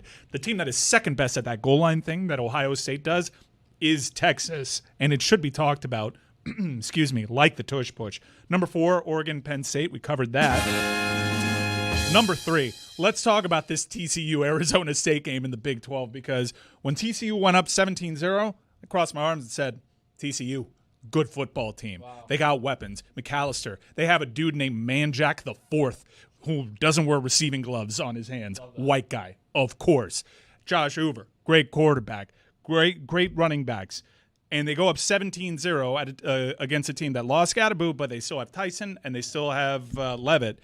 And the fight that Arizona State showed in really tight situations, getting a tip ball that was a game-changing interception when TCU was looking to put it away. Tyson is such a good receiver. Tyson is an absolute first-round pro. He is unreal. The strip sack at the end of that game when it looked like, all right, let's see what TCU's got here. TCU may very well be good, but that is a proud Arizona State team.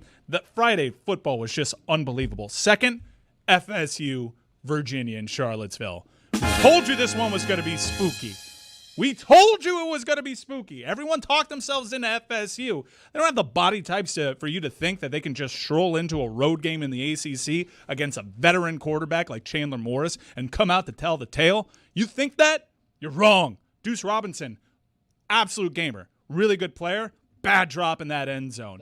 Huge drop. But should they have even been in that? Because Whitman bailed them out with an unreal catch. Castellanos, I think he's been better than anybody could have probably anticipated in that offense. But big-time problems for that defense headed into Miami week. And number 1, Dan, Bama UGA. I was there for that. Now, it may not have been the best game of the weekend, but in terms of storylines, I think this one is super interesting because Bama you look back at that FSU game and you're so confused by that result, and you may just have to resign yourself to the fact that Alabama was not prepared to play that game because this receiver room for Alabama is unbelievable. The body types that Dan mentioned Caden Proctor. Do we have that photo of the Caden Proctor screenplay? Caden Proctor goes from an off-season scandalous kind of personality surrounded by all sorts of NIL to playing all over the line. This guy was considered a disappointment all season long, and then he's playing on the left side. He's playing on the right side. They're throwing screen passes to him that UGA, Herbie was he felt so bad for the safeties that had to try to make this tackle there. Bama looks so good. They just have UGA's number. And Dan, look, obviously I'm a Carson Beck guy. I've talked to some people in his camp. It seems that Kirby Smart picked the wrong guy because this may end up being a wasted year for UGA, and it's because of the decision they made with quarterback. It's one thing to pick Stockton over Beck, and Beck is coming off of that surgery and whatnot. That's fine. but they didn't upgrade at that position, and they made a bad decision because this is going to be a wasted year for a national championship caliber team. Do the inventory on SEC quarterbacks. No lie, you may get to double digits on quarterbacks inside that conference that you trust more than Gunnar Stockton. They would kill to have any one of those. Like, can you imagine Pavia on Georgia? Vanderbilt has a much better quarterback situation. Mississippi State, Tennessee. The schools that have a better quarterback situation inside their own conference is startling for a Kirby Smart team, and it is just a massive, massive gaffe. But Bama might be back. Why don't do the Caden Proctor play like a lot, right? They just did it once. Why don't you do it more? You just get a guy who's 6'9", 400 pounds. You throw it to him. They can't tackle him. And then you just get 7-8 yards at a time. Turn him into a tight end. It was funny because he was obviously hit at the line of scrimmage. It was a screen pass on the goal line, and he just dragged dudes 10 yards. The thing that I think that Mike is doing, and Zaz was there as he mentioned, that I don't think is fair, even though the overall analysis is that, yeah, there are better quarterbacks than Gunnar Stockton. But Stockton made the you needed to make in that game. Taylor dropped it, and I felt bad as a freshman to be in your home stadium to get past the defense. If not for the existence of Adonai Mitchell, I would feel worse for Taylor than anyone in the sport this weekend because you're starting your Georgia career. You're behind the Alabama defense. It's the easiest catch in the world, and your quarterback made the throw. And you just dropped the ball behind the defense that would have given you the lead. You can blame the quarterback all you want there, but what are you doing blaming the quarterback there? I think he made the throw to win the game. Yeah, but I think the fact that it's a game is the issue here because it's probably not a game if they have a different quarterback situation. I put pen to paper.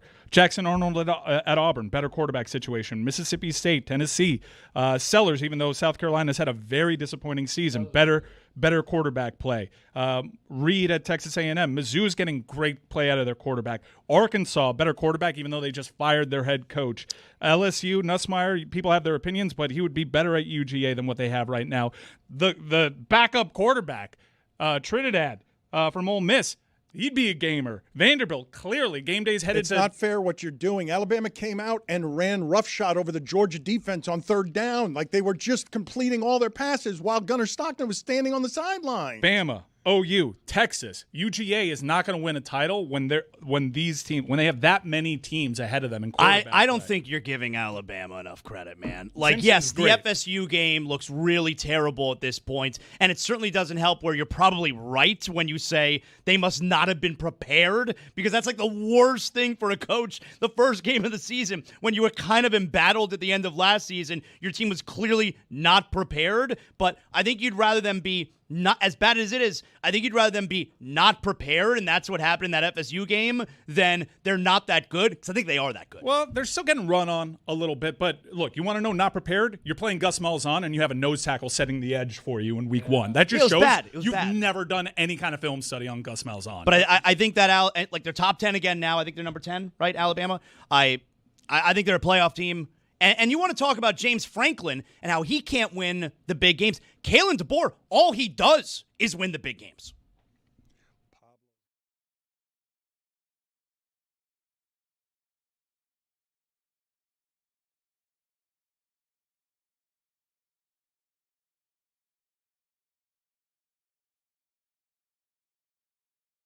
This may surprise you, Dan, but there are only 33 pitchers who have ever thrown a knuckleball in a major league game, according to wrong. Wikipedia.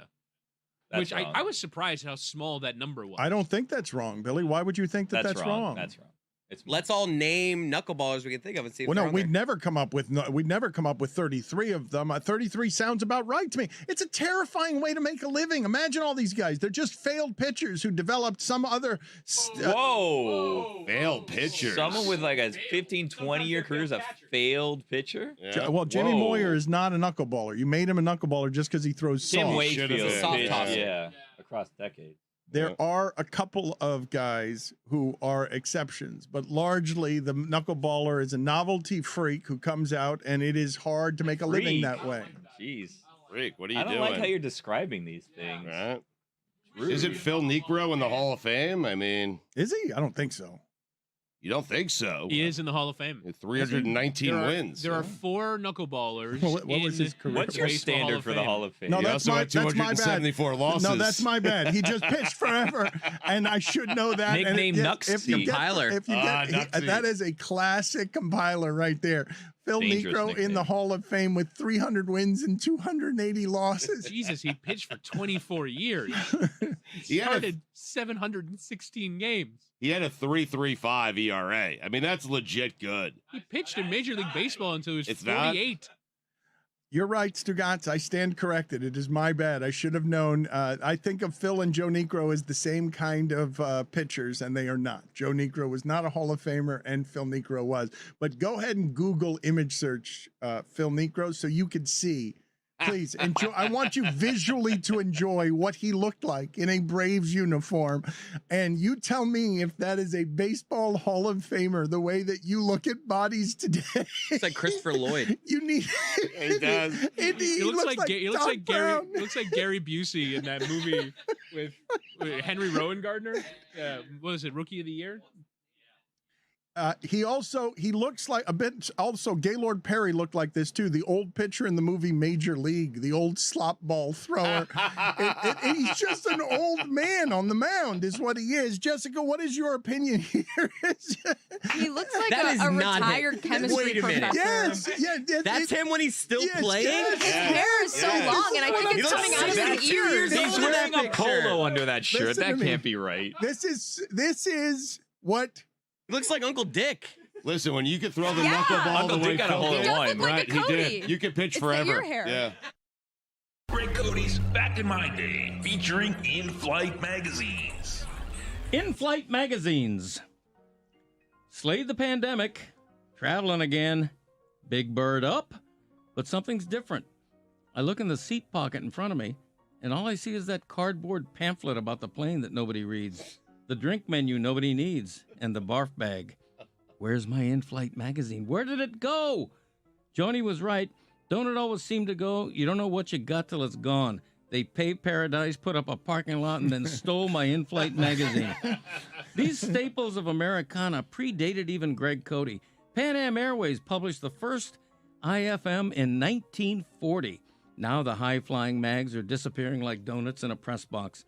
Southwest Rag, augustly called simply The Magazine, is gone now. Delta Sky, gone. American Way, gone. Retired after 55 years. Alaska and Emirates Airlines, too, gone. Airline magazines falling from the sky one by one. Some others, like United Hemispheres, are now digital only. Blame the pandemic. COVID killed the in-flight magazine, or rather gave airlines an excuse to make a cutback like businesses did with remote meetings where the office buildings used to be. But more than that is to blame. The digital era stampeded the helpless handheld mag. In-flight entertainment and mobile browsing happened. Airlines have even claimed noble reasons for discontinuing their magazines, like how removing all of them makes planes lighter, which saves on fuel. Sounds like malarkey. Hurtling cabins once were full of rattling newspaper pages held wide. Then those disappeared, and then I was the last flyer still leafing through an in-flight magazine while everybody else was softly chuckling at a movie or listening to music with earbuds. I miss every bit of the airline magazine, the greeting from the airline president, the Penn and Teller at the Rio ad, the dating and hair restoration ads, and the one inviting me to invest in a home care franchise, things to do in Minneapolis, the list of top 10 steakhouses and America's best plastic surgeons, the crossword puzzle inevitably half-finished and poorly by a previous seat occupant. Oh, and the feature story on Southwest Customer Service Agent of the Month. You can't get that anywhere else. Most of all, I miss... Anybody else remember Sky Mall? Oh, my gosh. It was Amazon before Amazon, only at 30,000 feet. Talk about built-in marketing. Bored flyers stuck in a cabin for 3 hours slamming cocktails are liable to buy anything, which Sky Mall offered. I'll never forget the time, after 3 or 4 deep eddies, I accidentally bought a life-size Bigfoot garden gnome for $2,250. Airlines, I will gladly pay extra if the bag I check is a pound too heavy. I'll put up with your cancellations, and with a hot meal being replaced by a 1-ounce bag of pretzels. Just please give me back my in-flight magazine. See, I never played that Sudoku puzzle, but I sure did like knowing it was there. I'm Greg Cody, and that's how it was back in my day. The game has changed. Weed is legal now with Stugotz and Greg Cody. I'll tell a story if it makes you feel better. Yeah. When I first took the first edible I ever took was in New York, and at the time I was breaking the law. Okay, so now you can feel good about telling your story. And the guy told me, "Hey, just eat half of this." And so I ate half, and I waited, and I waited, and I waited, and I didn't feel anything. And he begged me just to eat half. And he did say on the front end it might take a while. But I was impatient. Right. Because when you smoke marijuana, you get instant gratification. And waiting an hour or two for something to kick in was not something I was familiar with.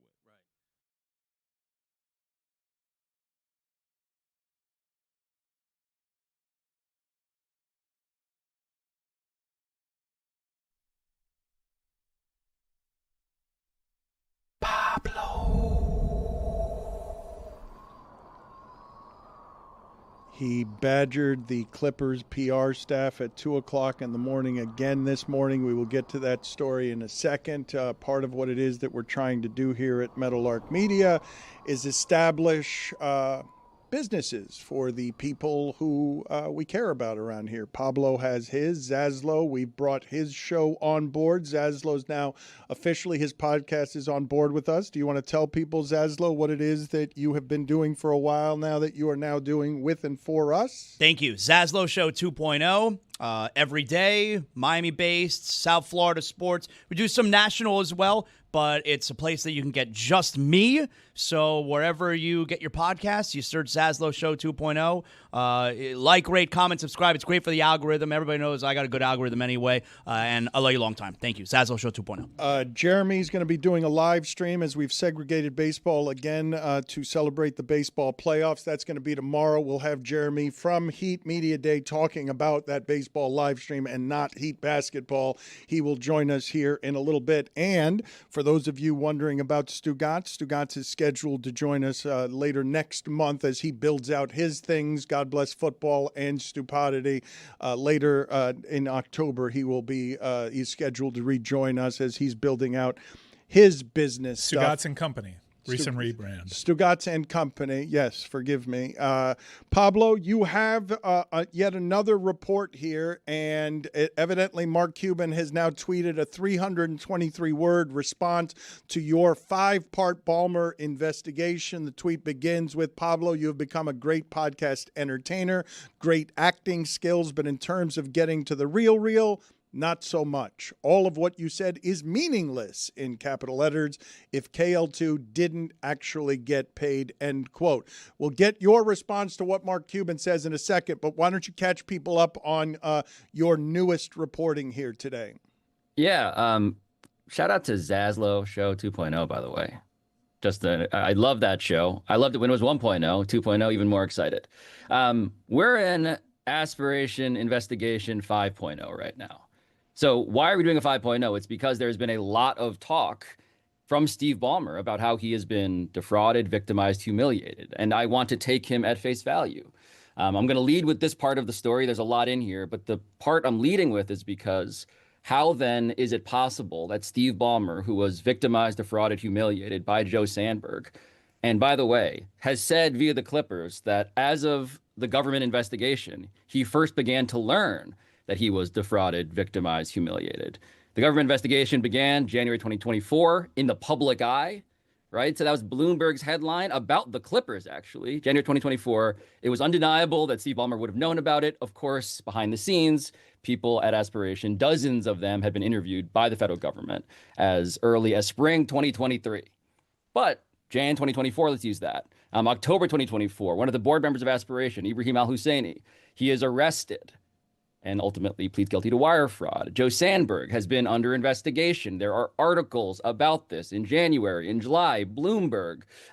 They've been on it. And so the question I raised in this episode is, if all of that is so, why would Steve Ballmer, his charity, the Ballmer Group, why would he invest $1.875 million in a charity founded and chaired by Joe Sandberg, in November 2024. How does one square the circle? So it's a year and a half after the deal with the Clippers had fallen apart, as federal authorities are closing in. A year and a half later. Yes, 10 months after Bloomberg reports with the Clippers in the headline that the government is investigating Aspiration and Joe Sandberg, the entity that we've heard Steve Ballmer say over and over again he has been defrauded, victimized, and humiliated by. Why then is he donating $1.875 million into the charity that, by the way, has since taken down on its website that Joe Sandberg is the founder and board chair? That page has disappeared, but thankfully, the Internet Archive gave us a saved version of it, which was up online as of November 2024. Why then would they do that? And so we posed this to the Clippers. The Clippers chief communications officer sent us a response on behalf of the Ballmer Group, which is an interesting thing that the Clippers PR person is giving us the statements from the charity. This, by the way, after the Clippers PR person, when we asked, generally speaking, hey, we had heard that Steve Ballmer had donated, in Joe Sandberg's charities. Can you comment on that? And their response was, that is germane to the NBA investigation. We will let the NBA investigation take its course. So then we come back with the details, and we get a statement from Ballmer Group in which they say, actually, this is the fourth payment. This is a series of payments that we made to Joe Sandberg's charity, the Golden State Opportunity Foundation, a very small charity that, again, he co-founded, is the person, the entire spitting image of the board chair this entire time. He said, actually, this is the fourth payment, and the first one, upon our reporting with the people who now are still remaining at Golden State Opportunity Foundation, they say that the first one started in January of 2018. And so what we've also, Dan, learned in the course of the reporting is that the relationship between Joe Sandberg and Steve Ballmer actually began in 2017 when that first donation was being discussed, because that donation began, per the charity, on January 1st, 2018, which is almost 4 years before they appeared together for the first time in public via Aspiration. So the relationship, the story, the implausibility, the irrationality deepens.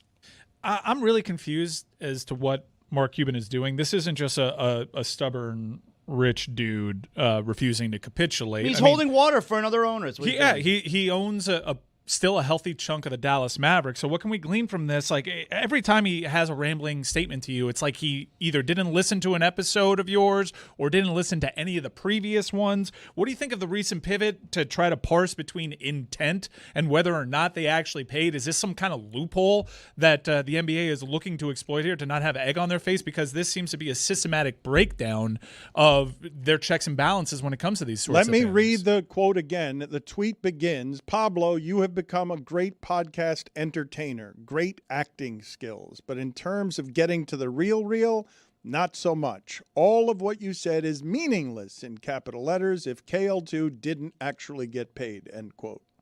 So I guess I haven't exactly poured through Mark's latest tweets. So I'm kind of reacting to this live, admittedly. Something that keeps on happening with him, though, is that he gives us these sort of bullet points, and then we look into the thing and prove why his bullet points were either incorrect or, in fact, exactly part of the scheme as described, and then he moves on to different bullet points. So that's just generally the cycle, and lots of people around the league have been asking me, Mike, the same question you've been asking me, like, why is he doing this? I want to actually zoom out for a second and phrase this and sort of put it in the context of the larger conversation around the league, because Mark Cuban is so explicitly off in public, seemingly in a way that no one else is willing to be.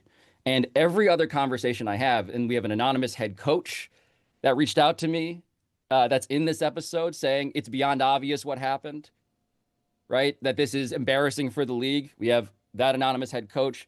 We have a former Clippers official saying that the sun of the Clipper solar system is Kawhi Leonard, the moon is Dennis Robertson. Of course, the Clippers knew about this. This is someone who worked with all of the principals involved.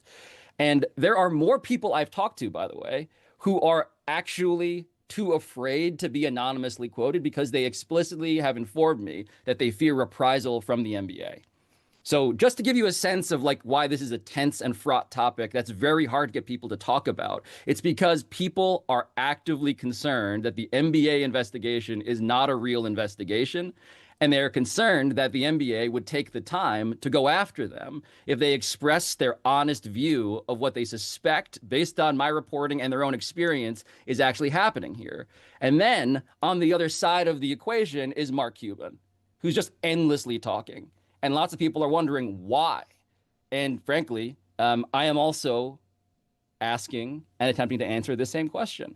And so on that front, I just will have to say for now, my investigation continues. Okay, can you tell us, though, what you make of the $1.875 million donated to charity to a founder who conned him a year and a half after the Clippers deal ended? Because when Ballmer was talking to Ramona Shelburne, the intimation was that couldn't be so. And he kept saying, and that relationship was over, and now you're reporting that a figure suspiciously close to the quarterly payments that Kawhi's supposed to get is being funneled into a charity that is publicly, everyone knows, is underwater. Yeah, it's very strange. I don't really know how to explain it. I think that's the point of it. Outside of the fact that this is part of a larger relationship that is deeper and more personal and involves the flow of money in ways that they never wanted anybody to connect the dots on.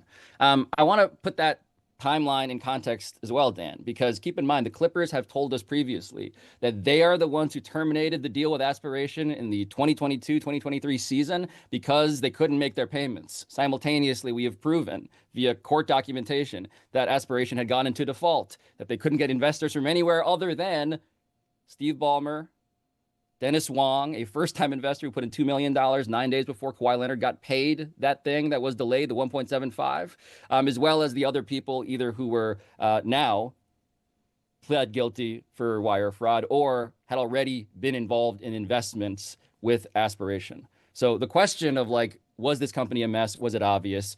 That was obvious in 23, if not end of 22.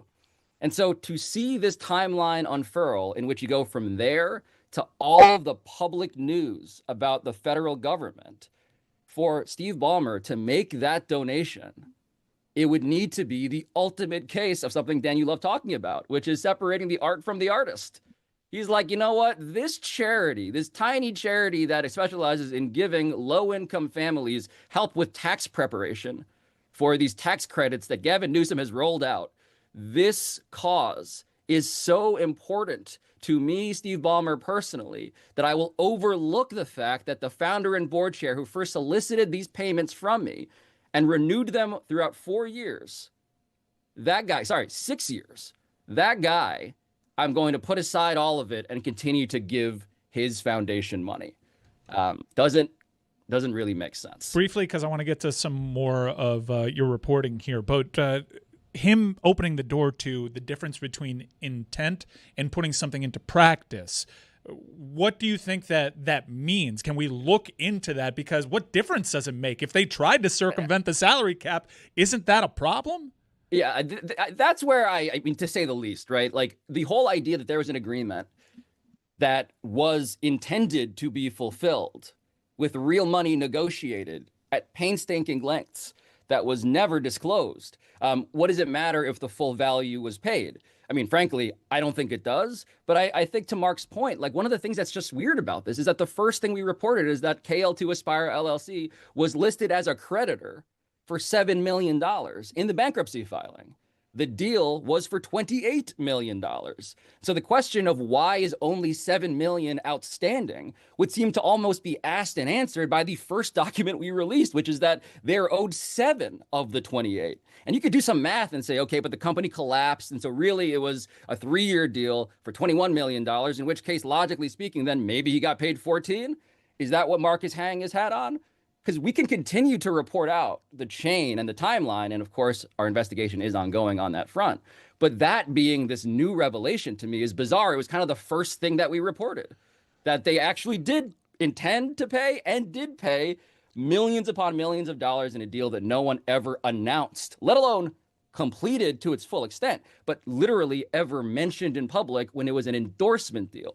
That's where I just don't know what leg anyone is standing on at this point. You have to get a little bit better at using allegedly, no matter how confident it is you are in your reporting. I'm going to read this to you again, though, because I want to hear your best guess theory.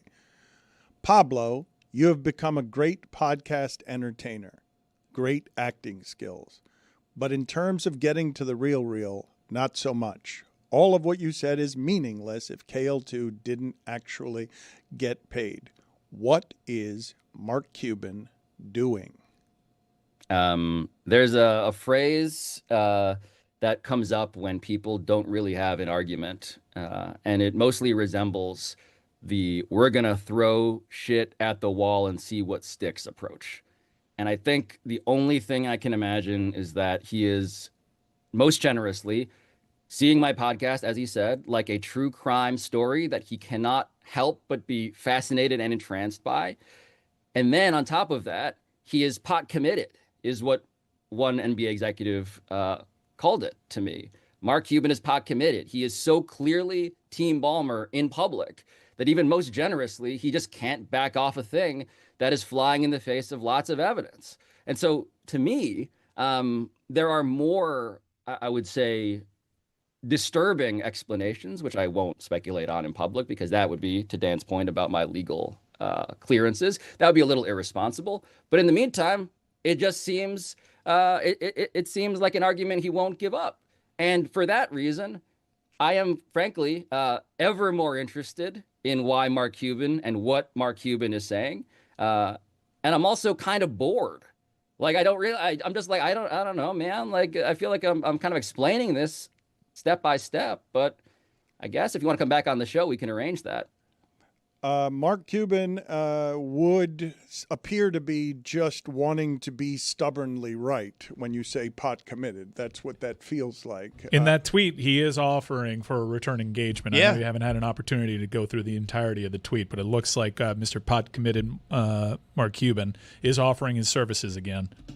Well, I like that he is, because we tried to book him multiple times 2 episodes ago, which is why we got the other Cuban that is talking to me right now in that episode. But if Mark's down, I wonder why he decided to talk to Kendrick Perkins and Channing Frye instead of Pablo on this one. Let's again, I've told you before, one of the great prides here at Meadowlark is that we could use the modulated voice and the distorted fuzziness of keeping people protected anonymously, even though, as Pablo said, there are now real fears around some of this, and this is real power and real money that disincentivizes people from coming and talking to Pablo.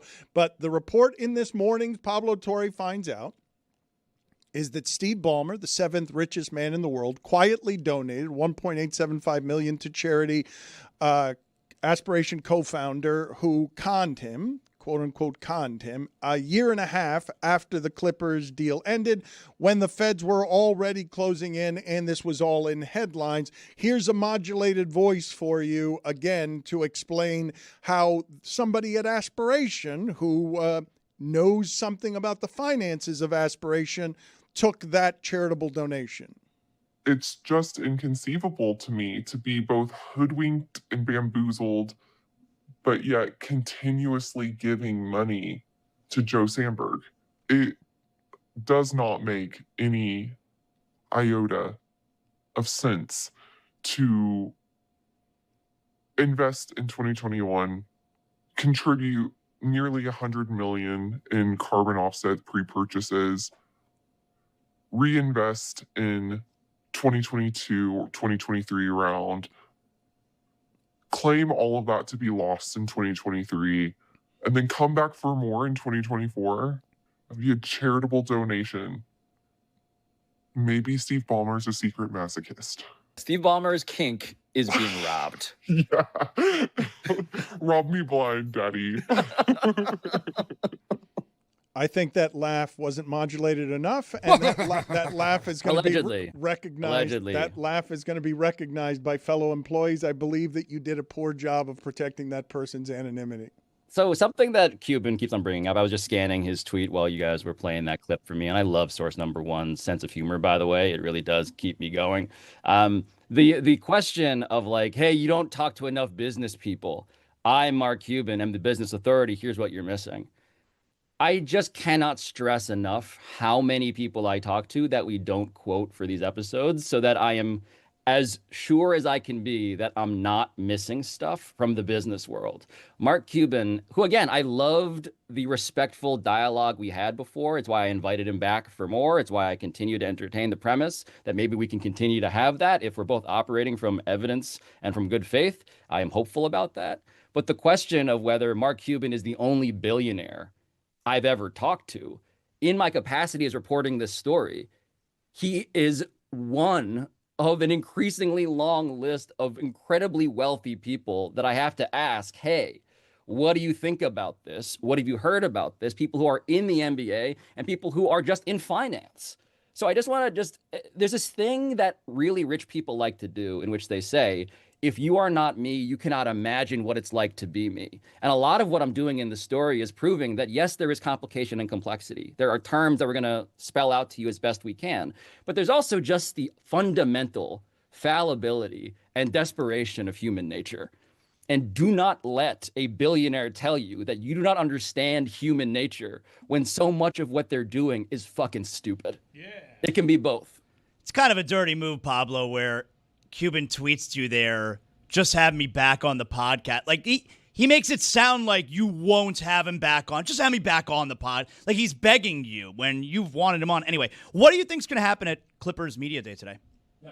I'm excited. I'm excited to see what questions get asked. In the episode, we kind of give a step-by-step guide. Like, here are the questions that I personally would ask Kawhi Leonard, Ty Lue, Lawrence Frank, who's the president of basketball operations. In this episode, we established that if nothing else, the way the Clippers power structure works is that Steve Ballmer and Lawrence Frank would be the ones to handle as sensitive a case as Kawhi Leonard, sensitive for all the reasons that have been publicly reported since 2019. Before then, and then how to handle something like this, in which, of course, secrecy, to the extent that they never even announced this deal Kawhi had with their own team sponsor, of course, that would be paramount. So I look forward to those people being asked questions. I have questions for them if they are not asked such things. But it's going to be interesting. The last time that Steve Ballmer ever talked at Media Day, he's not supposed to talk today. Maybe that changes. I hope it changes. But the last time he talked was in 2021. And at 2021, and we play the video in the episode, you will see Steve Ballmer sitting next to Joe Sandberg, the co-founder of Aspiration, and they are both celebrating and discussing in terms that are now very interesting to relive why this deal between the Clippers and Aspiration to the tune of over $300 million, $50 million personally from Steve Ballmer, why that was struck and how it's not against the rules at all. It just seems almost very interesting, very conspicuous even, that they went out of their way to reference some of the legal and financial intricacies in that introductory presser in 2021. The name of the podcast is Pablo Torre Finds Out, and he is the only one doing this kind of reporting. I've told you a number of different times that this is very difficult stuff to do, and so no one else is doing it. No one else is catching up to him on this story, and all of the information in 5 parts is at Pablo Torre Finds Out. Tony, you might be surprised to know that Pablo investigated for longer a different story than this story, which was, why isn't there tickling in MMA? He actually reported that one for a year. Tony, do you know the answer to the question of why there isn't tickling in MMA? I don't know the answer to the question. What do you say? Pablo, you want to tell him? It's my gimmick. You want to tell him what it is that you discovered there, what you found out? I mean, tickling is an effective strategy, as evidenced by an actual fight, an MMA match that happened in which one guy tickled the other to escape one of those like Suzanne Summers thigh master leg locks on their head, and then came back to win. So this is an episode about a fight in particular involving a tickler and a tickly, and why the sport of MMA refuses to take the lesson that clearly should be taken, which is this works. And so we go to Germany to interview a scientist who studies tickling and tickles lab rats, literally lab rats, for a living. We go to a fight in Rochester, New York, in which we go and interview the tickler. We go and interview it's just, listen to the episode. This is like a bird watching thing for me, guys. You're wasting I do these so other much, things. You're wasting so much money. You're wasting. I do these episodes. It's not one for me, one for them, like they do in Hollywood. It's not that. I care about all of these things. But every so often we do an episode where I'm like, watch the bird watching episode and I'll investigate Jeffrey Epstein. Watch the tickling episode and I'll investigate Jalen Brunson. Okay? If that's what it needs, I will do it. But you got to watch the tickling episode first. All right, you got me on the bird watching one. You got me on the tickling one. I'm getting to it. Paul Thomas Anderson. I listened to the one, the Malik Beasley one, which was great, and I texted you about it. You did. You know what? What do you want? You want congratulations? No, but he for that? thinks that I don't listen and watch, and I do. One. Paul Thomas Anderson, Thank you, who made Boogie Nights in his 20s, says of Scorsese and other great directors, he's like, they're so selfish, and selfish in the best ways, because they're just trying to make themselves happy first. That's what Pablo Torre finds out is, just so that you know. He ain't doing it for you. This ain't altruism, and he's not Brother Teresa. He's absolutely doing this for himself selfishly. Dan, one even better. I actually gave Pablo a source the other day. So let's see what happens Hey, there. Tony, come on. The number one rule of you becoming a PTFO correspondent is that you don't out your source. Didn't. I'm I'm just saying. I sent Pablo a source. Yeah. Okay. I've just know, if you're worried about how far-reaching the range, the tentacles of Pablo Torre finds out, a show that is fundamentally selfish, how far-reaching those tentacles go, they've gotten into Tony.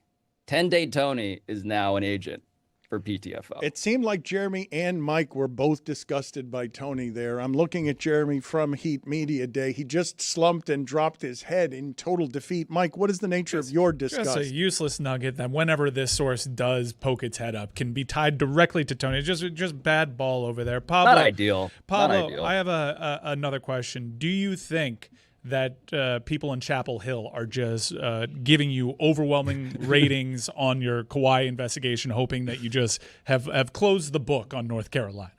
The book of Bill Belichick, I hesitate to proclaim on September 29th, is very open.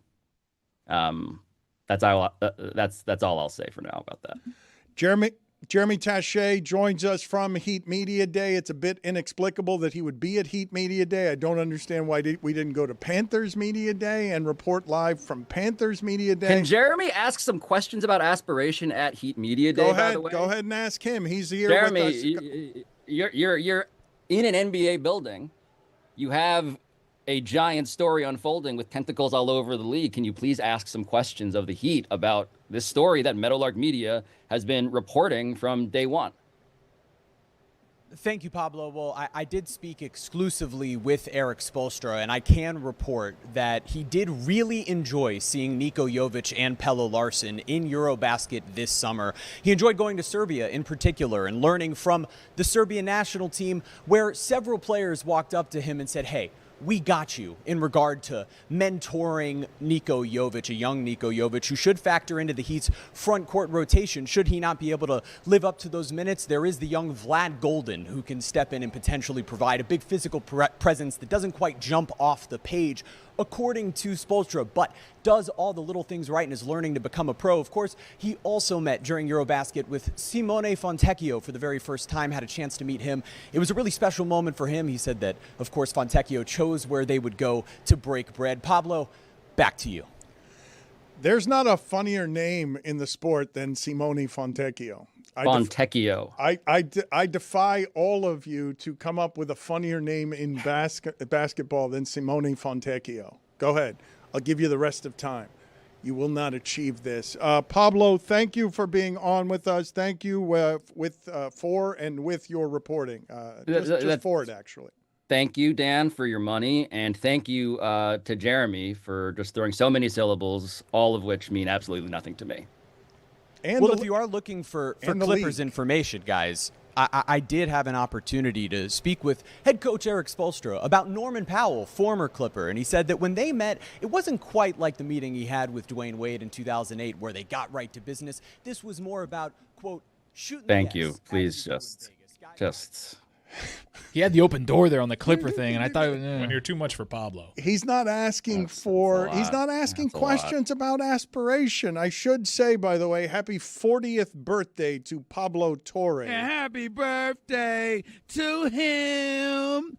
I don't care. Good luck. Any highlights? Any highlights from your birthday weekend? I spent my birthday weekend reporting this episode that Mark Cuban's been shitting on. So please allow me to go back into Twitter and continue to contemplate whether I'm doing anything meaningful with my life. All right. See you later. That is not a good use of your time. You have already won that story. Enjoy some time, please, and please be with your family. It's important. I want to go out to Jeremy again from Heat Media Day just to get his baseball live stream promotion. What are you doing tomorrow to celebrate the advent of the baseball playoffs? Thanks, Dan. Well, during Wild Card Tuesday, where there will be 4 different games happening at 1, 3, 6, and I believe 8:30, at 6 o'clock, Chris Cody and I will be live on our YouTube channel with anyone who's welcome to join us if I haven't run them off already with all of these Heat reports. For Yankees-Red Sox, that's a wild card game. Yankees-Red Sox, it should be a lot of fun. And it's going to be the cast and crew from the Pitch Clock. We'll have some trivia games. It should be a great experience. And potentially Jane Levy joining us as well after her appearance on the Pitch Clock last week. And just so you guys know, I can exclusively report that Andrew Wiggins is wearing white socks with plain white shoes and no other color with his white Heat uniform today. Back to you. All right. Appreciate you joining us from Heat Media Day. You should be asking questions about aspiration out there and trying to aspire. I did ask Eric Spoelstra about his aspirations for this group, and he said this year it is embracing the unknown. That's something he's really enjoying, looking at the veterans, knowing the minutes they're going to get, whether that's Wiggins. Shane Levy, though, that's a hell of a get. Jeremy had my curiosity, but now he has my attention. You know what has my attention, because I think this got buried in the news of yesterday. Did you guys see what happened between Liam Cohen and Robert Saleh? Did you guys love this. Boy, did I. Fill me in, because I just saw stills of a contentious back and forth. Okay, so I will fill you in, but not until you basically play the only thing that I associate with Liam Cohen. Duval.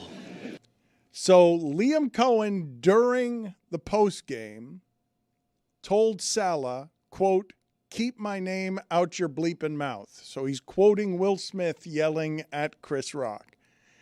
And Saleh responds with, because first of all, that was startling to me, to just see a head coach say that to another head coach. Not since Jim Schwartz and Jim Harbaugh met at midfield and tried to outgrip each other on the handshake have I seen this kind of back and forth. Because you would assume that Liam Cohen, play his famous sound again if you don't mind, because you would assume that Liam Cohen, once he says this, is saying the most aggressive thing. Duval. When he says, quote, "Keep my name out your bleeping mouth," you'd think that's the most aggressive thing. But Saleh responds with, "I'll bleep your world up. You don't want to bleep with me. I will bleeping end your bleeping life." End quote. That's the proper look. Yes, that is the proper look. I didn't know Bobby Saleh had that in him. Let's see if we go out to CBS 47 Jacksonville and see if we can hear that recreation, because this isn't how they'll talk in front of the microphones, but this is how they talked on the field. Saleh is the defensive coordinator for the 49ers. Jacksonville won that game, even though, again, for the 4th time this season, and in every game they've played since Trevor Lawrence was the quarterback. Jacksonville tried very hard to lose this game. San Francisco would not let them. San Francisco, at the end of the game, Robert Saleh gets into it with Liam Cohen.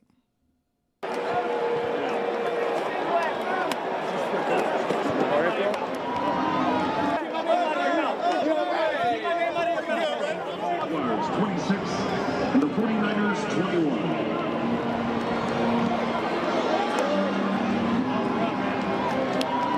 Salah is accusing Jacksonville of stealing signs. That's Legally, by the way. The starting point. Legally stealing signs, not illegally stealing signs. You can steal signs these days. It's okay to steal signs. If you're not doing it illegally, you're fine. And Liam Cohen has been known to maybe steal allegedly, legally stealing signs. And by the way, Robert Saleh, definitely the guy that you think has all that stuff inside. I think Saleh's out of line. He got in front of a microphone, before the game and just straight up said Liam Cohen's one of the best at stealing signs. I mean, you don't expect Liam Cohen to be annoyed with that. I think Saleh's out of line in that spot. You don't think he's out of line with saying, I will bleeping end your life? Well, yeah, then he said that too. It is something that I think constitutes a threat of murder. Come on, what are you doing? Yeah, but Mark Cuban would tell you it only matters if you carry it out. That's the difference between murder and manslaughter. It is still a threat to murder Liam Cohen, which is a bit strong. And yeah, you're right that he did accuse Liam Cohen. He says that he's got a legal signal stealing system to give their offense an edge I have not noticed because Trevor Lawrence is their quarterback. Dan, Jags are frisky, and you know that. They are frisky. They are First frisky. step is admitting it. Look, Trevor Lawrence, all they do is keep getting him talent. All they do is keep getting him position players. And last week they had 5 drops. And in this game, I don't trust Jacksonville at all. I bet them to win that game. Brock Purdy turned the ball over. We had the conversation, Mike, last week about whether turnovers are something that someone can do, whether that would have a value to you if you had someone who had the recreatable talent of causing turnovers. It will not be surprising to you that Fred Warner is now the leader in 49ers history of causing fumbles. He's caused 17 fumbles because he runs around there. And Landman with the Rams does this too. He's just punching everybody. Love Landman. Landman is just running around punching everybody. I'm telling you, they're going to outlaw that rule. I saw it again last night. Wow. They're just punching players. You can't punch guys during the game. Of course you can. To the ball. What? Is punching too violent? Punching the ball is too violent? Do you see what they do? Soft. And what if you miss the ball? Then you're just punching guys. You tackled the guy. It doesn't matter. You just punch him and tackle the floor. Get out of here. They don't change Keep that my rule. name out your mouth. Exactly right. That's so dumb. You can't punch a guy, but you can run at him full force? Is this sport not for you? Well, is it? It is for me. No, it's not. No, it's not. The way you're talking, it's what if he misses the ball and hits his farm? Who cares? You like a 3-3 game? Yeah, I do. That's right. If I wanted punching, I would watch MMA. Did you see what happened to Wanderlei Silva this weekend? Yeah, that was ugly. like that. I didn't like that. And the video afterwards. Did you see his eye afterwards? Yeah, dude. I didn't like it. That's a legend of the game right there. Don't like it. Respect. The axe murderer. Is football for you? Football's for me. No, it's not. No, it's not. The way you're talking, no, it's can't not. punch a forearm? Get out of here, Don't ever question my love for football. Oh. Will you end their bleeping life? If you question my love for football, You're done. That's it.